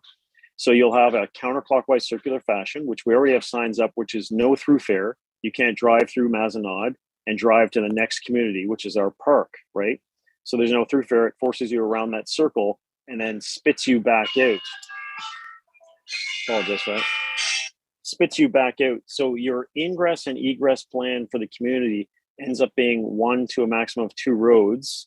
And then if you add that, the mitigation required for both the snow removal, which we found this last winter was an issue because there's private and then there's public assumed road snow removal. If that snow removal is not done in a timely fashion and we get wind rows and snow rows and ice rows, there will be no parking. There has to be a mitigation strategy with respect to even when you do the snow removal, where do people put their cars? So the reality is, and I hate spending all my time just on cars here. The reality is people are going to bring their cars. People do travel and people do need their cars. Not everybody will need cars, but I would suggest to you that 50% of the people here will sign any lease that says you shouldn't have cars and parking on the streets is not usually viable. I got told the same thing coming to Greystone, but there is a geographical requirement to have me here. So in the end, people will end up bringing them. Do I think that having bikes 1.3 James, per unit is going to help? Okay. So Yeah, I'll sum up with we need stats with the reality of we don't use rental bikes. I don't see everybody getting on their bike, even able-bodied people. What I do see is a lot of scooters, and I don't see anything in that plan for that. And I have further questions on the heritage aspect. Thank you for your time. James, I'm going to cut you off there, but I note that your Councillor Menard does have questions for you. Certainly. Hi, Jim. Thanks for speaking today. Just wanted to ask, because you're obviously aware of the site here, and we're aware that the winter issue and the clearing issue there. I know we've exchanged emails with our excellent operations staff, and I know as a new build area, this is one that obviously we need some uptick in support there. I know we've been on site a few times with my team talking to them about those issues. So appreciate you raising that one. Related to the site, how has the transit been through there? When this site got built, transit was routed off of Main Street into the Greystone development, through and onto Oblatz and back down Main. I'm wondering how you feel that's been working on the site. It's pretty funny actually, because the articulated buses, which I kind of laugh at every time, I'm sure you guys all laugh inside. Every single time we have 2 inches of snow, the turns for the articulated buses cause them to be stuck, and then nobody can get by anywhere. In my view, the actual facts are that happened last winter 4 times, where the bus was actually stuck in the middle of 2 different intersections. The intersection either being the entry via the St. Paul's entry, or the exit on turning left back onto Oblatz. Was actually where the articulated buses get stuck all the time. I would recommend we never have articulated buses come down in any inclement weather. Having said that, the road width is very narrow, so having those buses there is great. I just would submit that if they're actually sitting there as a rest stop, they just shut the bus off. But having it turn in there is an option for St. Paul's, and it's helpful. But also knowing that there's surplus capacity at St. Paul's and the residents, because right now we know the military is using it for coursing, and as well the Red Blacks use it for housing as well. So there is surplus capacity there, which leads me into another one, and I don't want to digress, which is, what is this housing aimed at? Is it student? Because I don't think that that's the actual case here, but there's a lot more questions on that. So the issue I have is, if you're aimed at seniors, which can walk or can't walk, then the sidewalks have to be cleared, and so do the roadways. And seniors may or may not be able to take that bus. They may require paratranspo, so you have to aim it at everybody. And then there's people like me as well that are getting up there in years. But there has to be options, and I'm just looking at the entire community as a risk mitigation with, how do we risk mitigate the offset of a zero car capability with respect to that many units of 284 without having a huge negative impact? Because I see it right now, the amount of tickets being issued using the public lot that's on Oblats attached to one of the condos. Has there been negotiation with that public lot to assure that there's enough spots that can offset in that public lot on Oblats, that you can have overnight parking, which we've used on a frequent basis, even this last winter, to do overnight parking when we've had snow clearing? Okay. Thank you for your delegation. Thank you very much, Chair. Yeah, thank you. Thank you very much, Jim. So those are the public delegations that we have. We'll open it up for questions to staff. Councillor Kelly.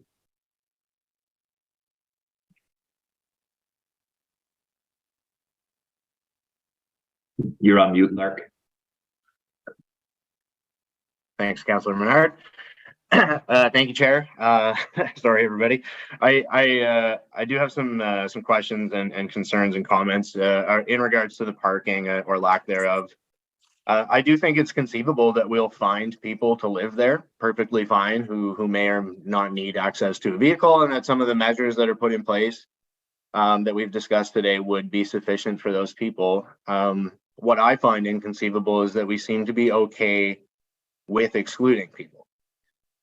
So because people who need cars also need housing. So when we put a development forward and approve it with 0 parking spaces, we are basically excluding people who work in the trades, people who drive delivery vehicles for a living, some cab drivers who own their own vehicles, particularly accessible cabs, which I know some of us were chatting about very recently. And so I cannot comprehend how we, is this a conscious decision that we're making as a city to exclude these people in the hopes that they will just be able to find housing elsewhere? Because we've been approving a lot of developments at this committee that don't meet the minimum parking standards. And I'm just wondering, is that something that we're okay with as a city? Where are those people supposed to live? I know many people who work in the trades that need a vehicle. They often work outside of the city, but they live in the city, and they need housing and affordable housing as well. So I do see major issues with providing absolutely 0 parking. And I was just wondering if the staff could comment on, what the rationale here and just whether or not we're thinking about all of these other people who may require a vehicle, who also require places to live, and how we can be okay with this.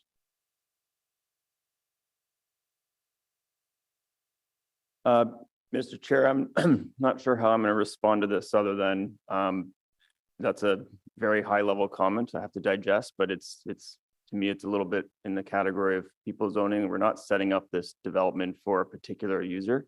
I can appreciate the conversation of someone maybe not wanting to go there if they own a car, which they would be excluded from maybe wanting to look at a development of that nature.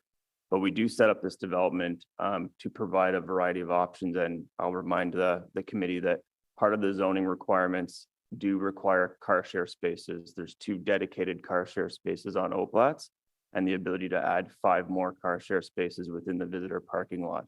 So residents coming into this development will have access to a vehicle, albeit not a private vehicle. There is access to all modes of transportation. And those measures are enough to mitigate the, I think, obvious concerns and things that would happen when we completely eliminate a minimum parking standard. So if we have a minimum parking standard, it must be for a reason. And so when we go from that minimum standard down to 0, are we just accepting? Like, I have a really hard time understanding how that's not going to affect, like some of the public delegates have said here today, they live in buildings that are close by with limited parking, and that they do see parking spilling out onto the street and issues occurring as a result of that. So do we feel that the measures that have been put forth, such as, you know, a handful of car sharing spots, as able to mitigate the concerns that we've heard quite clearly from the people who already live in that neighborhood today? Chair, staff are quite comfortable and supportive of our recommendation. There was a lot of review and changes that happened throughout the course of this application. And I have no problem telling you that at the beginning of this application, we flagged concerns with the parking reduction. And what that did was allow a conversation to happen where originally the proposal had less visitor parking than what was required. And working with our parking studies group, we upped the visitor parking to meet the minimum requirement. And we started to engage in a conversation. And I heard a lot of buzzwords today about mitigation, compromise, and human behavior. This application before you is a model example of what a developer should do when they're going to make a significant parking reduction. I don't know what else we can do on this site. There's car share spaces. There's the notices on title. Bicycle parking is 1 per bedroom, not 1 per unit, 1 per bedroom. There's access to visitor parking for bicycles. There's also the rental opportunity for bicycle. So this development, although bicycle focused, is actually well-rounded in all modes of transportation. That's exactly what we want to see happen when there's a parking reduction on the table. Thank you very much for taking the time to answer those questions. Thank you very much, Councillor Kelly. Councillor Bernard. Yeah, thank you very much, Chair. I did want to comment that there are certainly cities that have been moving towards the elimination of mandatory minimum parking standards. Edmonton has just done this recently, in the City of Toronto. Or Edmonton did actually, I think, in 2020.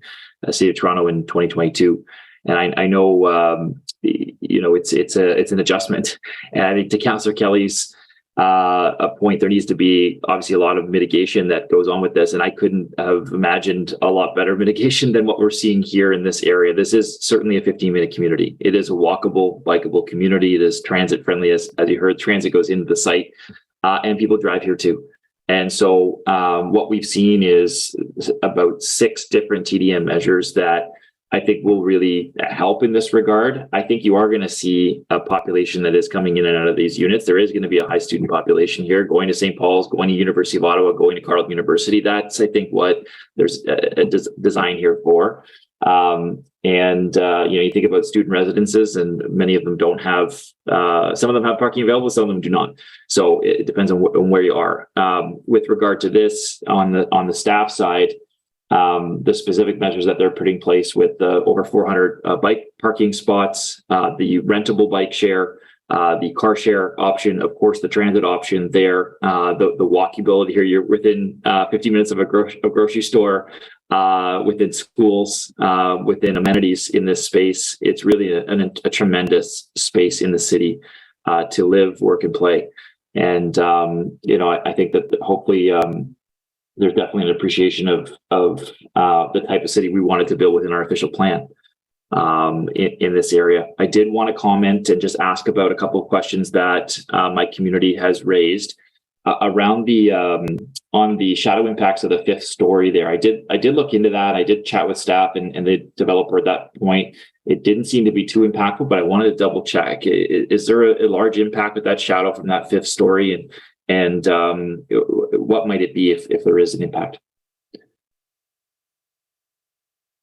Mr. Chair, so I'll just state that we don't typically require shadow analysis for a low-rise structure such as this. The proposed addition is largely compliant with the existing zoning as mentioned by the applicant.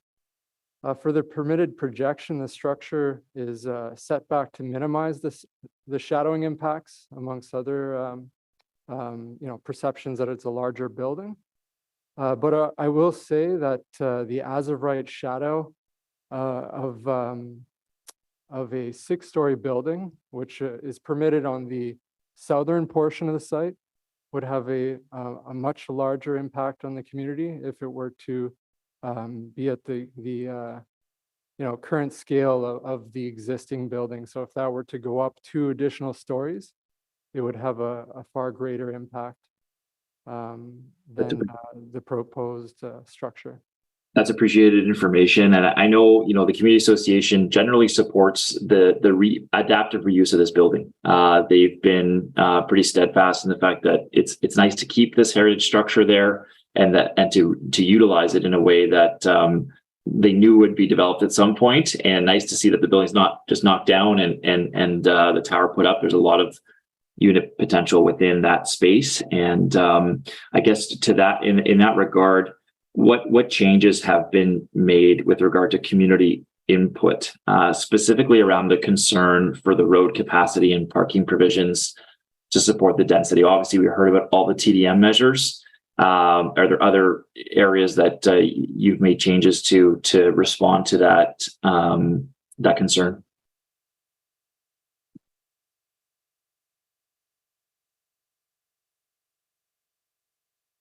Yes, so we, as mentioned, we did involve our parking services staff early on in the process to understand the parking issues in the area. And this wasn't known to us at the time of when we had the public consultation. And we wanted to get a sense of the potential impacts that would occur should there be any spillover.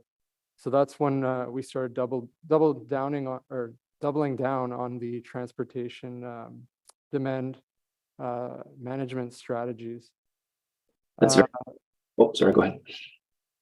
And yeah, so the measures that we've listed have evolved over time and have become far more robust as a result of consultation and negotiations with the ownership team. Thank you very much for that. There's been a discussion about that pathway through the community. I'm just wondering, the details of the lighting of that pathway is not finalized yet. I know its surrounding buildings will provide some light, but I just wanted to ask about that pathway and what kind of measures might be put in place there for that access from Springhurst over to Oblats, and what you might be thinking there in terms of lighting and that access.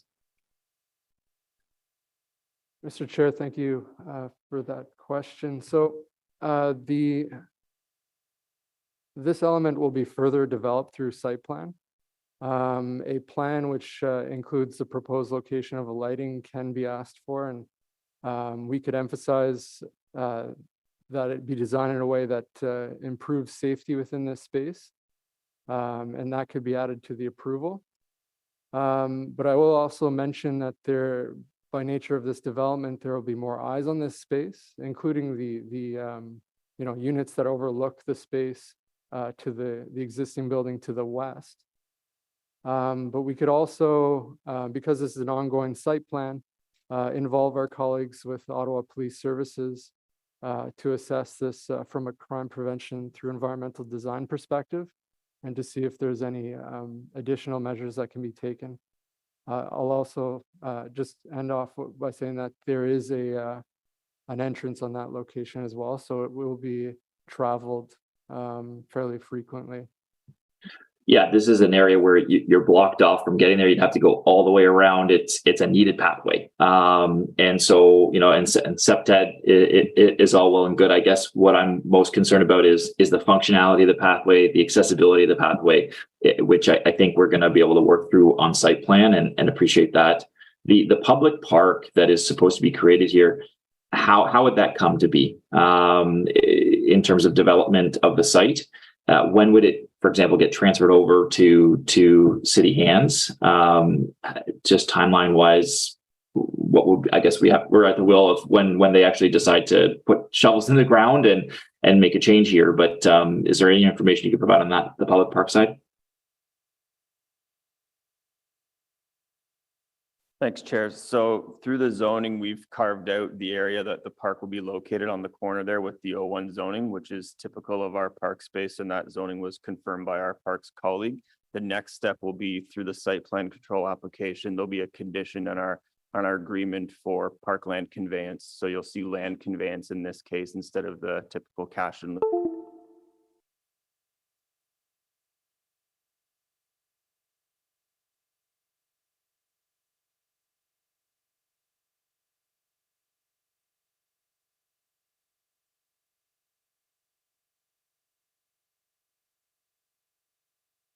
ownership of that. Running parallel to that process, though, parks will run an independent consultation process for the final design of that park. So your zoning and site plan process will secure the area and as well as the land and city ownership. Fantastic. Thank you very much for that. I guess my last question is just around the concern of, I guess, the parking piece. So is it city staff's experience that when you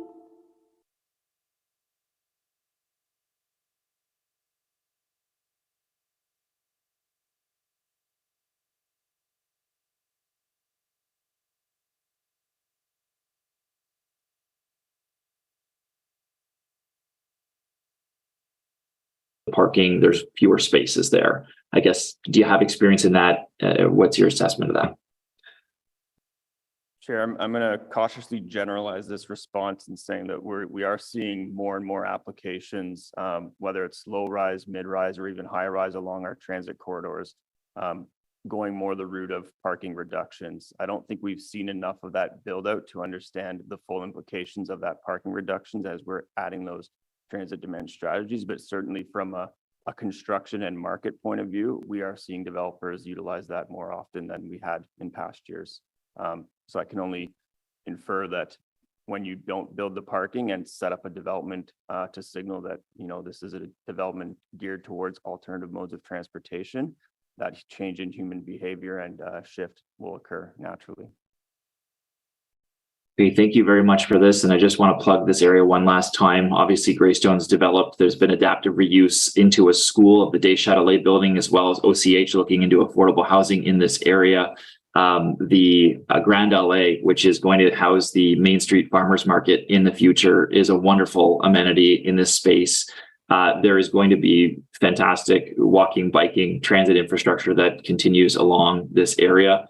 And just, you know, really appreciate the community's involvement in creating this with staff and obviously the applicant and the, you know, development teams in this area. So certainly big changes for this community. I think the community is almost, based on this development area, nearly doubled in size over a decade. And so, and that, you know, obviously continues. So there is a lot of change here, but there's so much to be proud of what this area is becoming. And it's exciting to see the businesses on Main Street that are popping up that used to be fully residential fronting on that street and doing very, very well. So, and obviously the community thriving with a new community center that is supposed to go into that Day Chatelet building as well at 21,000 square feet. So just appreciate all the work in and around this area, and thanks to my colleagues for their discussion today. Thank you very much, Councillor Menard. Councillor Lowe. Thank you, Chair. I just want to start with a very, I guess, a brief note that I think on page 16 of the staff report, the north and south elevations may have been switched around.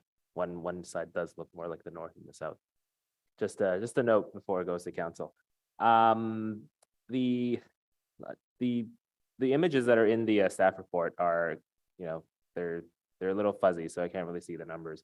What's the height in meters for that little bit with the amenity enclosed amenity space above?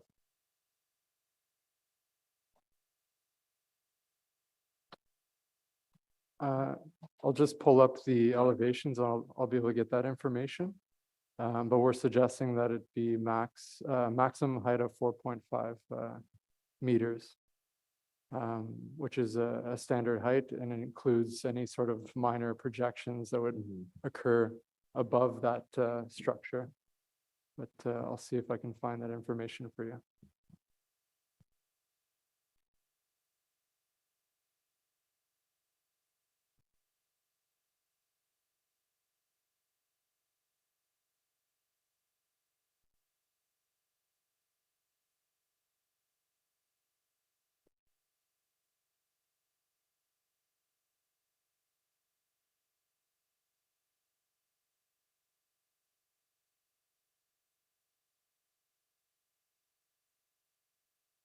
Chair, while John's looking that up, can I just get confirmation on the point that was flagged on page 16? Yeah. I page didn't six- catch that. Apologies. Yeah, no worries. Page 16, figure 9. I believe that's actually the south elevation facing Days of Blacks, and then figure 10 is actually the north elevation facing Springhurst. Minor. Okay.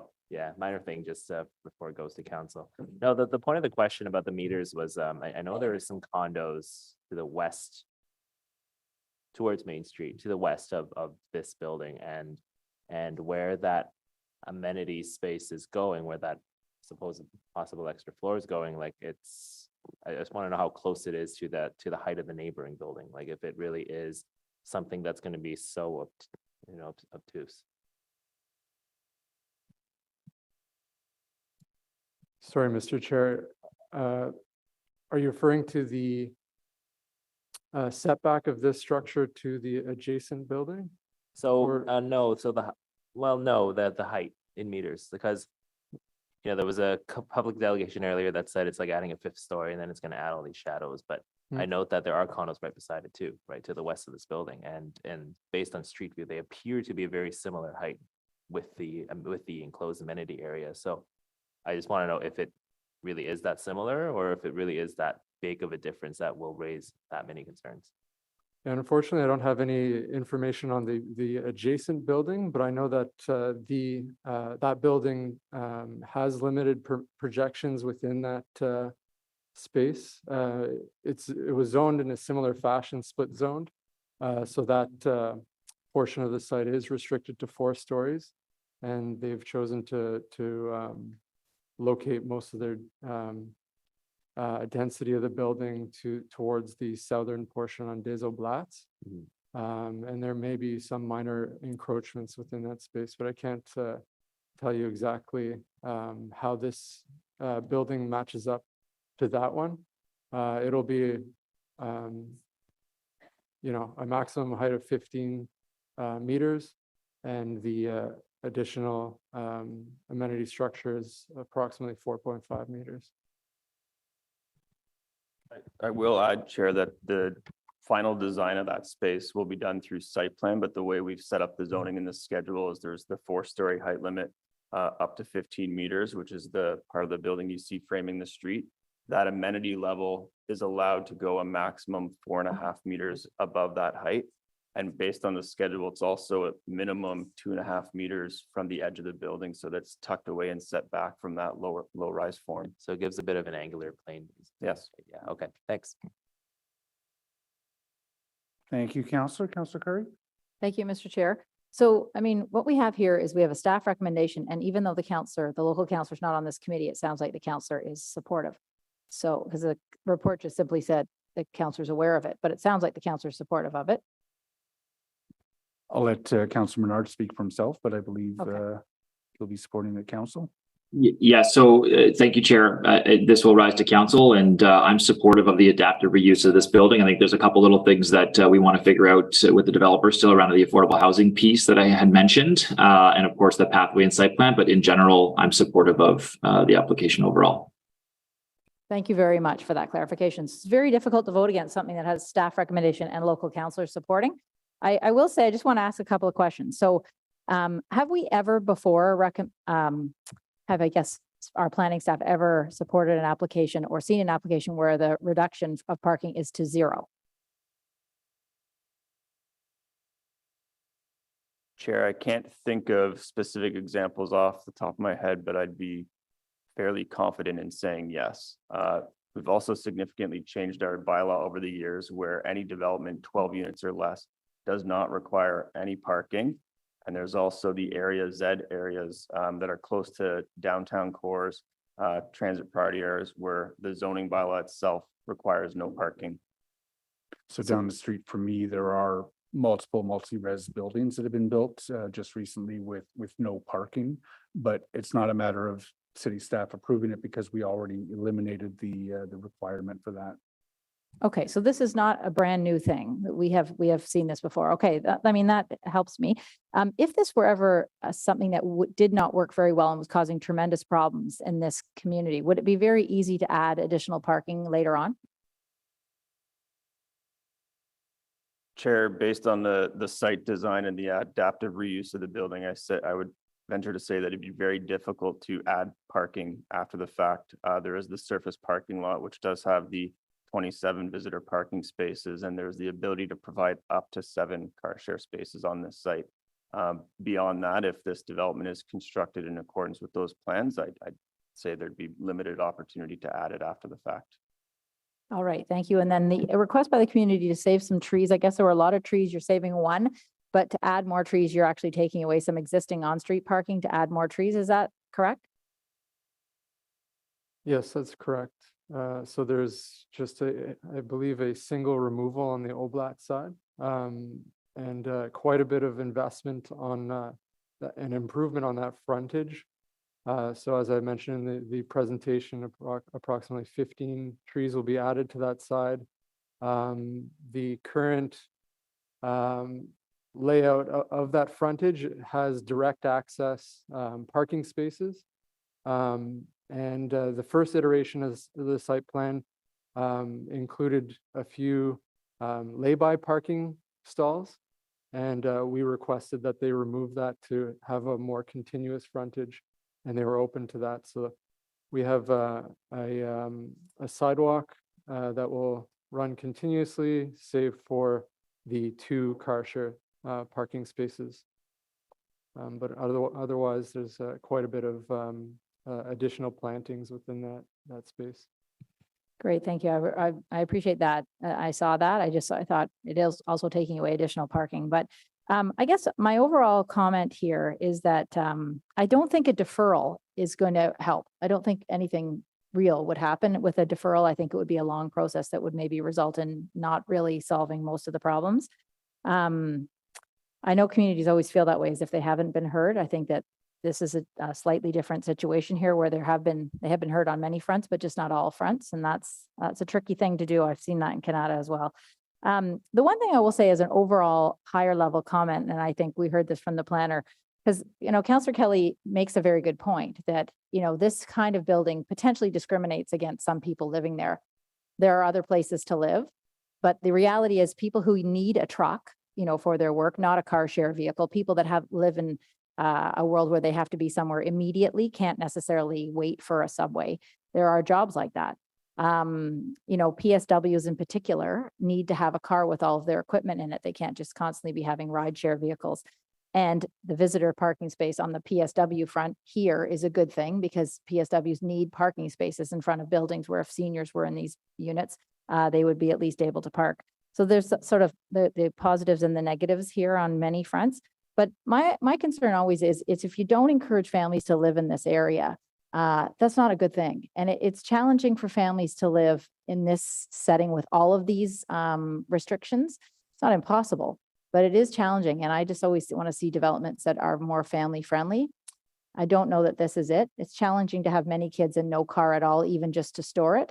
I hear people, and I hear some of the counselors here saying, the younger generation maybe isn't getting their licenses, but they grew up in a family with a car that they at least had to store somewhere, that they used occasionally to go on a camping trip or whatever it was, but mostly used bicycles and scooters and everything else.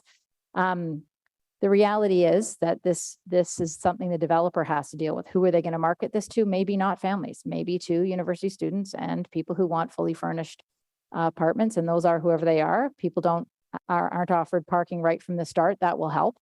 Like you're told right away, there's no parking. There's no parking on the street. There's no parking available here. So this is not the building for you. And look elsewhere. That maybe has to be the case. It seems everywhere we're discriminating against someone, but there are other options. Anyway, very difficult to vote against this on a few fronts when you have a staff recommendation and a counselor who are supportive. But anyway, thanks for the answers. Thanks, Chair. There was a question earlier about whether or not we're restricting or not building enough homes for people with cars. I just wanted to note that previously today in the Parking and Housing Committee, we approved 664 vehicle spaces for 600 homes in Jockville Road, which is 600 meters from 2 different transit stations. And then Searville Road, it was 1 parking per unit for 356 homes, 400 meters from a transit station. We approve a lot of parking in this committee. I just wanted to sort of clarify. So the official plan, because this is within 800 meters of a transit station, in this case, Lee's Transit Station, it allows staff to consider an applicant request for a reduction of parking to 0. So I get that. Is that an automatic, you can have 0, or what are the specific check marks that an applicant has to meet in order for staff to consider a parking reduction justified and advisable? Yes, thank you, Chair. That's an excellent question to start off. It is not an automatic. The policy is purposely set up to say that we can consider a reduction, even outright elimination, which is what happened in this case. And I do note that when we first received this application, it was of a conversation of concern about the reduction because we weren't seeing enough of that offset in terms of mitigation and compromise to make sure that if this development's not going to have parking, how is it going to lend itself to make sure that people coming into this building or visiting this building are going to need to use those alternate mode of transportation. So that was very much part of the dialogue of this application, both from working with our planning staff, transportation staff, and even our parking studies group to see what would the impact be on street parking.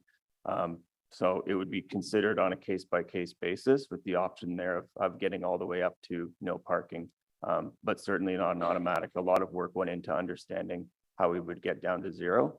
And a big part of that was the measures we put directly in the zoning with the increased bicycle parking and things of that nature, and other things that we'll do through site plan, through our conditions that we have powers to do. Okay, so it's site by site, and there's a number of different factors that might come into play. Okay. Yes. Thank you for clarifying that. Yeah, I don't think it should necessarily be an automatic thing that we approve 0 parking when it comes in front of us, but I think in this case it is justified in a good location. Also in the report notes, it's in a neighborhood that scores very high on walkability. And I think there's a French Catholic school being built right nearby as well. So it could actually be a very good place for a family who wanted to live without a car. Anyhow, that's it. Thanks, Chair. Councilor Kavanaugh.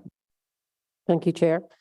Now, I appreciate that there's going to be a variety of housing. I mean, you only have to look at, I was just looking at Google Map, and there's townhouses there. There's all kinds of, this is a blend. And obviously not everyone's going to pick being in an apartment that is fully furnished, et cetera. I just wanted to go back to what I was asking developer in terms of property management and how that's worked into the site plan application, because now that we can say that tenants have to know that that it's highly advisable that they know that on-street parking is not a good idea, and how that's enforced and how residents can raise those concerns.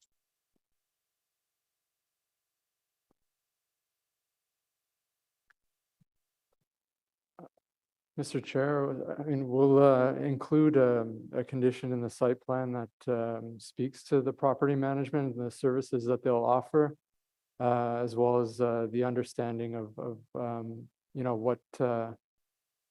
what the obligations of this this property manager are, and in ensuring that residents know the most efficient way of getting to their destination and the options that are available to them, as well as the obligations to monitor the visitor parking lot and the ratio of the car share to the visitor parking spaces. Okay, appreciate that residents who live there can reach out to someone, but those who don't live there, who have concerns about the property, because I've had issues in the past about properties that aren't well managed in terms of littering or whatever. And is there someone, or this parking concern actually, is that the developer has said that there will be a phone number that will be displayed. How is that enforced or incorporated into the site plan? Mr. Chair, I'm not sure strictly about the enforcement, but this is a case actually where the developer proposed this property management approach as part of their transit demand strategy. It would not be typical of a site plan condition, but they acknowledged and agreed that they would want to do that as a condition to make sure that there's oversight on how the site is set up. Enforcement, believe would come back to typical bylaw complaints. And, if there was enough complaints on this property, I'm sure the bylaw officers would know the direct contact of the property management office or have that number. But it would be on a complaint basis as I see it. Okay, thank you. I think it also should be noted that this is being said it's going to be rental, but that is up to the developer. They could have made it a condo. It's not a requirement of us, or it's their decision. So if they change their mind further down, they could make it condominiums or in the future. Is that correct? They would have to apply for a plan of condominium at that time, and we'd have to review it against our policies at that time. Okay. But as we know it now, it's intended to be rental. Yes. Yeah, okay. I mean, that's just to let people know that those are things that can happen, that this is the decision right now. It could be a retirement home, maybe. I don't know. Considering the neighborhood, especially with no parking for people who are not driving anymore. Anyway, I just wanted to point that out and appreciate your work on this file. Thank you. Thank you very much, Councillor Kavanaugh. Are there any other questions of staff? Seeing none, I mean, I will just say I'm a couple blocks away from Tunney's pasture. And we've been allowing a number of no parking, so not even including visitor parking buildings that are multi-residential. I live on a street that is characterized by semi-detached and even single detached homes. And people are not parking on our street, except for many of the homeowners who are parking their second cars and third cars for which they don't have room, and staff who are working on Wellington Street. Some people do move into these buildings with a car, right? Like, I'm not going to pretend that doesn't happen. And then they call my office because bylaw is on them. They're getting ticketed. We have daytime winter parking bans, nighttime winter parking bans. The snow clearing is such that you can no longer park safely on the street for much of the winter. They call my office looking for help, and I'm very blunt with them that I have no help to give. Right? There are ways in which you can live in Hintonburg with a family, with cars. Unfortunately, it's very expensive. Right? If you want to buy a property that has attached vehicle or your private storage for your vehicle, most people can't do it. Right? The prices in Hintonburg and Westboro are through the roof. The only way we're going to be able to the only way we're going to be able to facilitate people of all income levels to live in our neighborhood is to encourage more of this kind of development that doesn't add the cost of parking onto the rent, that is car free, that doesn't take up space with surface parking. Right? We're doubling down on intensification, and no parking buildings are a deliberate choice on the part of council. We've said that we're going to facilitate this through our official plan. So I am fully supportive. For those folks who move into these buildings without a car or with a car, when they hear that they cannot live viably in these buildings with a car, they move. And it's unfortunate. I know that's extremely stressful for people, which is why I keep talking to staff about the need to warn people very explicitly, you can't park on the street here, right? If you're going to move into this building, you can't park on the street. There might be street parking available. You're not going to be able to use it.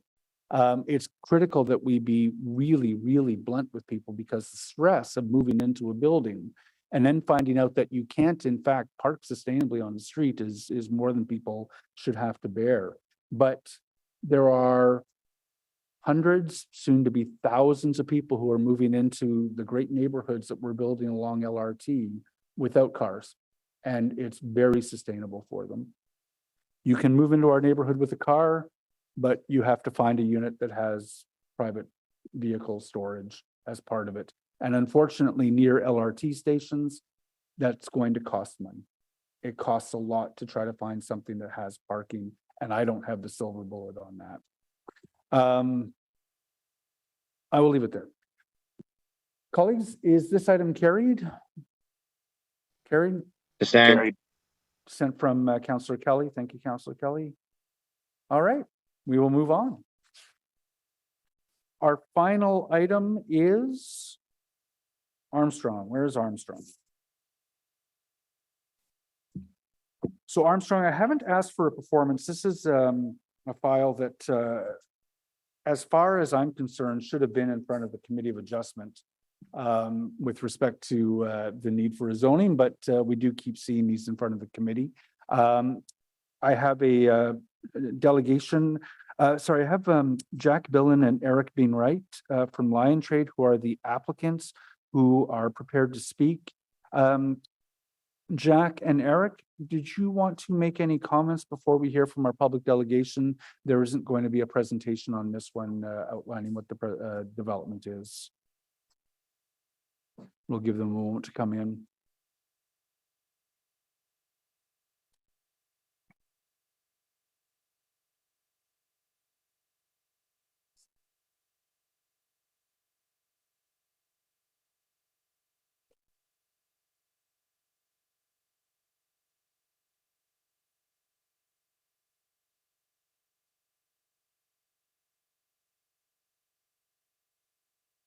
Eric, did you want to take, if you'd like to, you've got an opportunity now to make a short presentation to the committee if you'd like.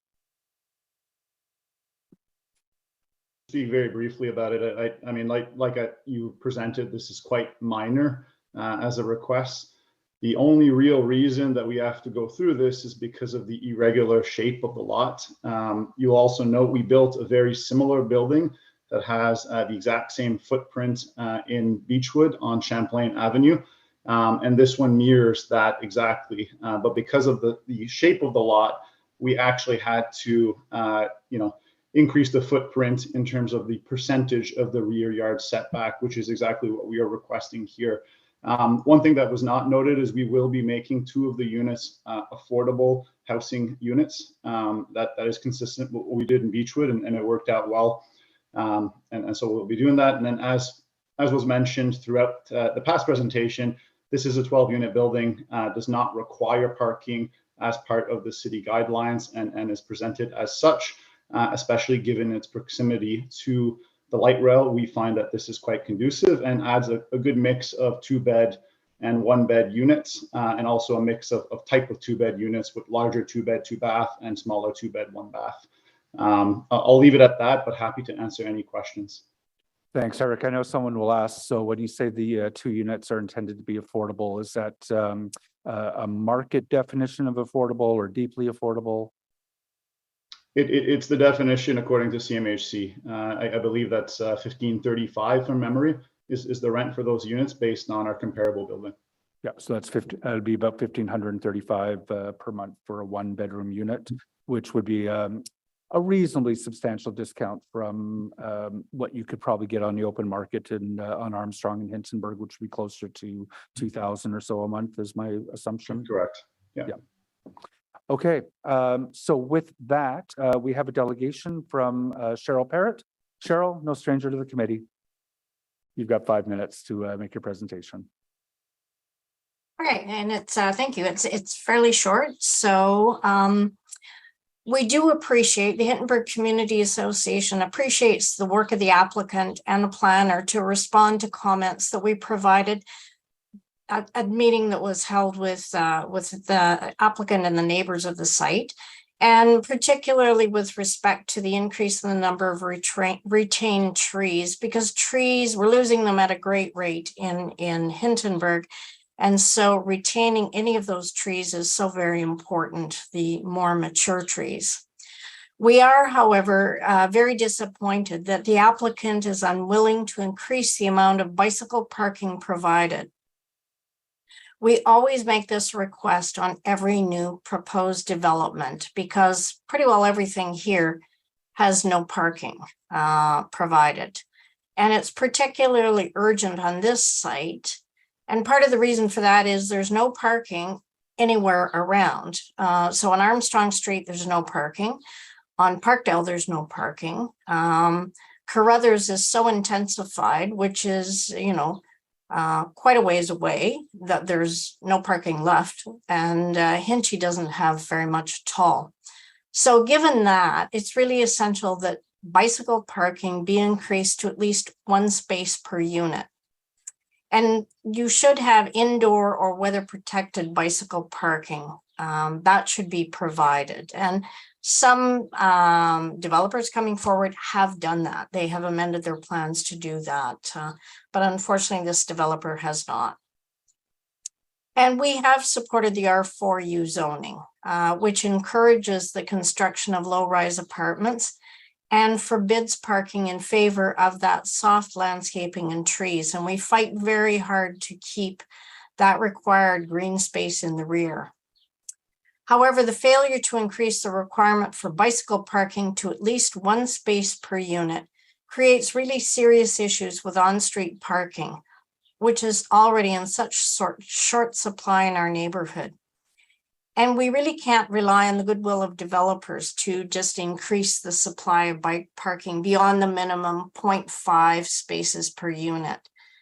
Residents who choose to live without a car will almost certainly own one bike per person, and even a one-bedroom unit may contain 2 people. So there you need 2 spots. So we urge you to ask staff to address this serious shortcoming in the R4U zoning to increase the mandatory bicycle parking to at least 1 per unit. Thank you. Carol, thank you very much. And certainly I'll be taking that to staff. And certainly through the comprehensive zoning bylaw review, I think we absolutely have to take a look at bicycle minimums right across the city. We just saw the Oblates lands where they were proposing 1 per bedroom, which is a good way of looking at it. So we got work to do on that. But Cheryl, I wanted to ask you today, we passed the R4, the new R4 zoning, I guess, 3 years ago? Somewhere around there? Yeah, probably 3 to 4 years ago at least. So we have a rezoning today that, again, I'll reiterate, should have been in front of the Committee of Adjustment, but reducing the rear yard space. I know there are occasionally variance requests for the R4 on that rear yard space as well. Are you concerned at all that the R4 has been shown to be a floor from which developers go rather than zoning to which developers are adhering? They're not adhering. Every application pretty well that comes forward is for a reduction in that rear yard space. And we have been going to Committee of Adjustment and speaking against a reduction in that rear yard space. It's so very minimal to start with. The required soft landscaping is just a little bit bigger than my car. And that can be for 8 units. And that's supposed to contain a tree and any use of the backyard. So, you know, in my mind, it's much too small, but we constantly get every application asking for even more of a reduction in that rear yard space. Yeah, as opposed to the Westboro infill study, which has sort of stopped the variances because we gave them a box in which the developers are by and large working. The R4 box is one from which the developers continue to seek wriggle room. And I'm supporting today's application because we have a staff recommendation in favor. You know, if this committee were to refuse it, I doubt very strongly that we would have OLT sustain us on it. But what we see with the Committee of Adjustment and, you know, in some cases, these rezonings is staff support. And I guess I am concerned that it is becoming it's becoming too easy for developers to get wriggle room on the R4 zoning. And that's something that I want staff to be aware of today in terms of moving forward. So I appreciate the delegation, Cheryl. Yes, no, it's a huge issue for us. I know you don't want me to speak right now, but it's a really huge issue. That constant reduction, and since you brought it up, our concern is that city staff always have no concerns at Committee of Adjustment with that reduction, sometimes of over 2 meters, and it's minimal to start with. Thank you. No, thank you, Cheryl, and that's well raised, an issue for moving forward, but something I felt was important to put on the table today. Are there any other questions for the delegation? See none, is that item carried? Carried. All right, thank you, and thank you, Cheryl. I believe that's, so the item for Boris O'Kane, I don't think Councillor Hill, so I think we can just speak on his behalf. It is withdrawn. Okay, so we have full written confirmation. We're not going to get in trouble. There are notices of motion for consideration at a subsequent meeting. Councillor Kitts, I believe you have something. Yes, thank you. Do I need to read out this, that it'll be added for consideration as an additional item, please? Or is that okay? We're all good? You can just read the motion. Okay. Whereas the Miracle League of Ottawa is proposing the installation of an additional ground side at Notre Dame des Champs Park, 3659 Navin Road, and whereas the Miracle League of Ottawa is a registered nonprofit charity helping very special dreams come true by providing a facility in partnership with the City of Ottawa that meets the unique needs of players either on the baseball field or playground. And whereas on July 8th, 2015, City Council approved that the baseball field at Notre Dame des Champs Park be named the Jays Care Field in recognition of a funding contribution from the Jays Care Foundation towards the development of the project. And whereas the Miracle League of Ottawa, the Jays Care Foundation, and the City of Ottawa have signed a naming rights agreement dated June 18th, 2015, and have agreed that the baseball field shall be exclusively named the Jays Care Field for the term of the agreement ending on December 31st, 2030. And whereas the proposed sign will provide much needed identification of the Jays Care Field and wayfinding for the facility. And whereas the Miracle League has received a donation for fabrication and installation of the proposed signage. And whereas the proposed signage does not comply with the permanent signs on private property bylaw. And whereas it is recommended to allow this request beyond the general application process for minor variances found in the delegation of authority provisions bylaw 2016-326, whereas Recreation, Cultural, and Facility Services Department and Planning, Real Estate, and Economic Development staff do not object to the application. Therefore, be it resolved, the committee recommends that council approve an exemption to sections 114 and 121, table 1A of the permanent signs on private property bylaw 2016-326 as amended to allow 1, the installation of an additional identification ground sign within 30 meters of an existing ground sign on the same premises and on the same street frontage, and 2, permit a combined sign face area of the 2 ground signs beyond the maximum allowable 5 square meters, but not exceeding 7.35 square meters. Thank you very much, Councillor Kitts. With respect to that motion, I know it's just noticed today, but yeah, should it, for those exemptions, I don't have the word in front of me anymore, but should it be clear that those exemptions are applied to this property, or is that? We recommend that council approve an exemption, but we don't say for which property. Or is that just understood? I think that's something that we can address through the notice process and be ready to respond to when we come back. I do note your concern, Chair. Okay. All right, we'll do it next. Let's fix that language, then we'll come back to it in 2 weeks. Are there any other notices of motion? Thank you, Councillor Kitts. We have no other business. Are there any inquiries? None. We're adjourned. Our next meeting will be on Wednesday, July 5th, which will be our last meeting before our last ever legislative break, before we move into every 2 weeks in perpetuity. Members, thank you for your time today. Thank you, everyone. And a special thanks to our legal team and Councillor Kevin.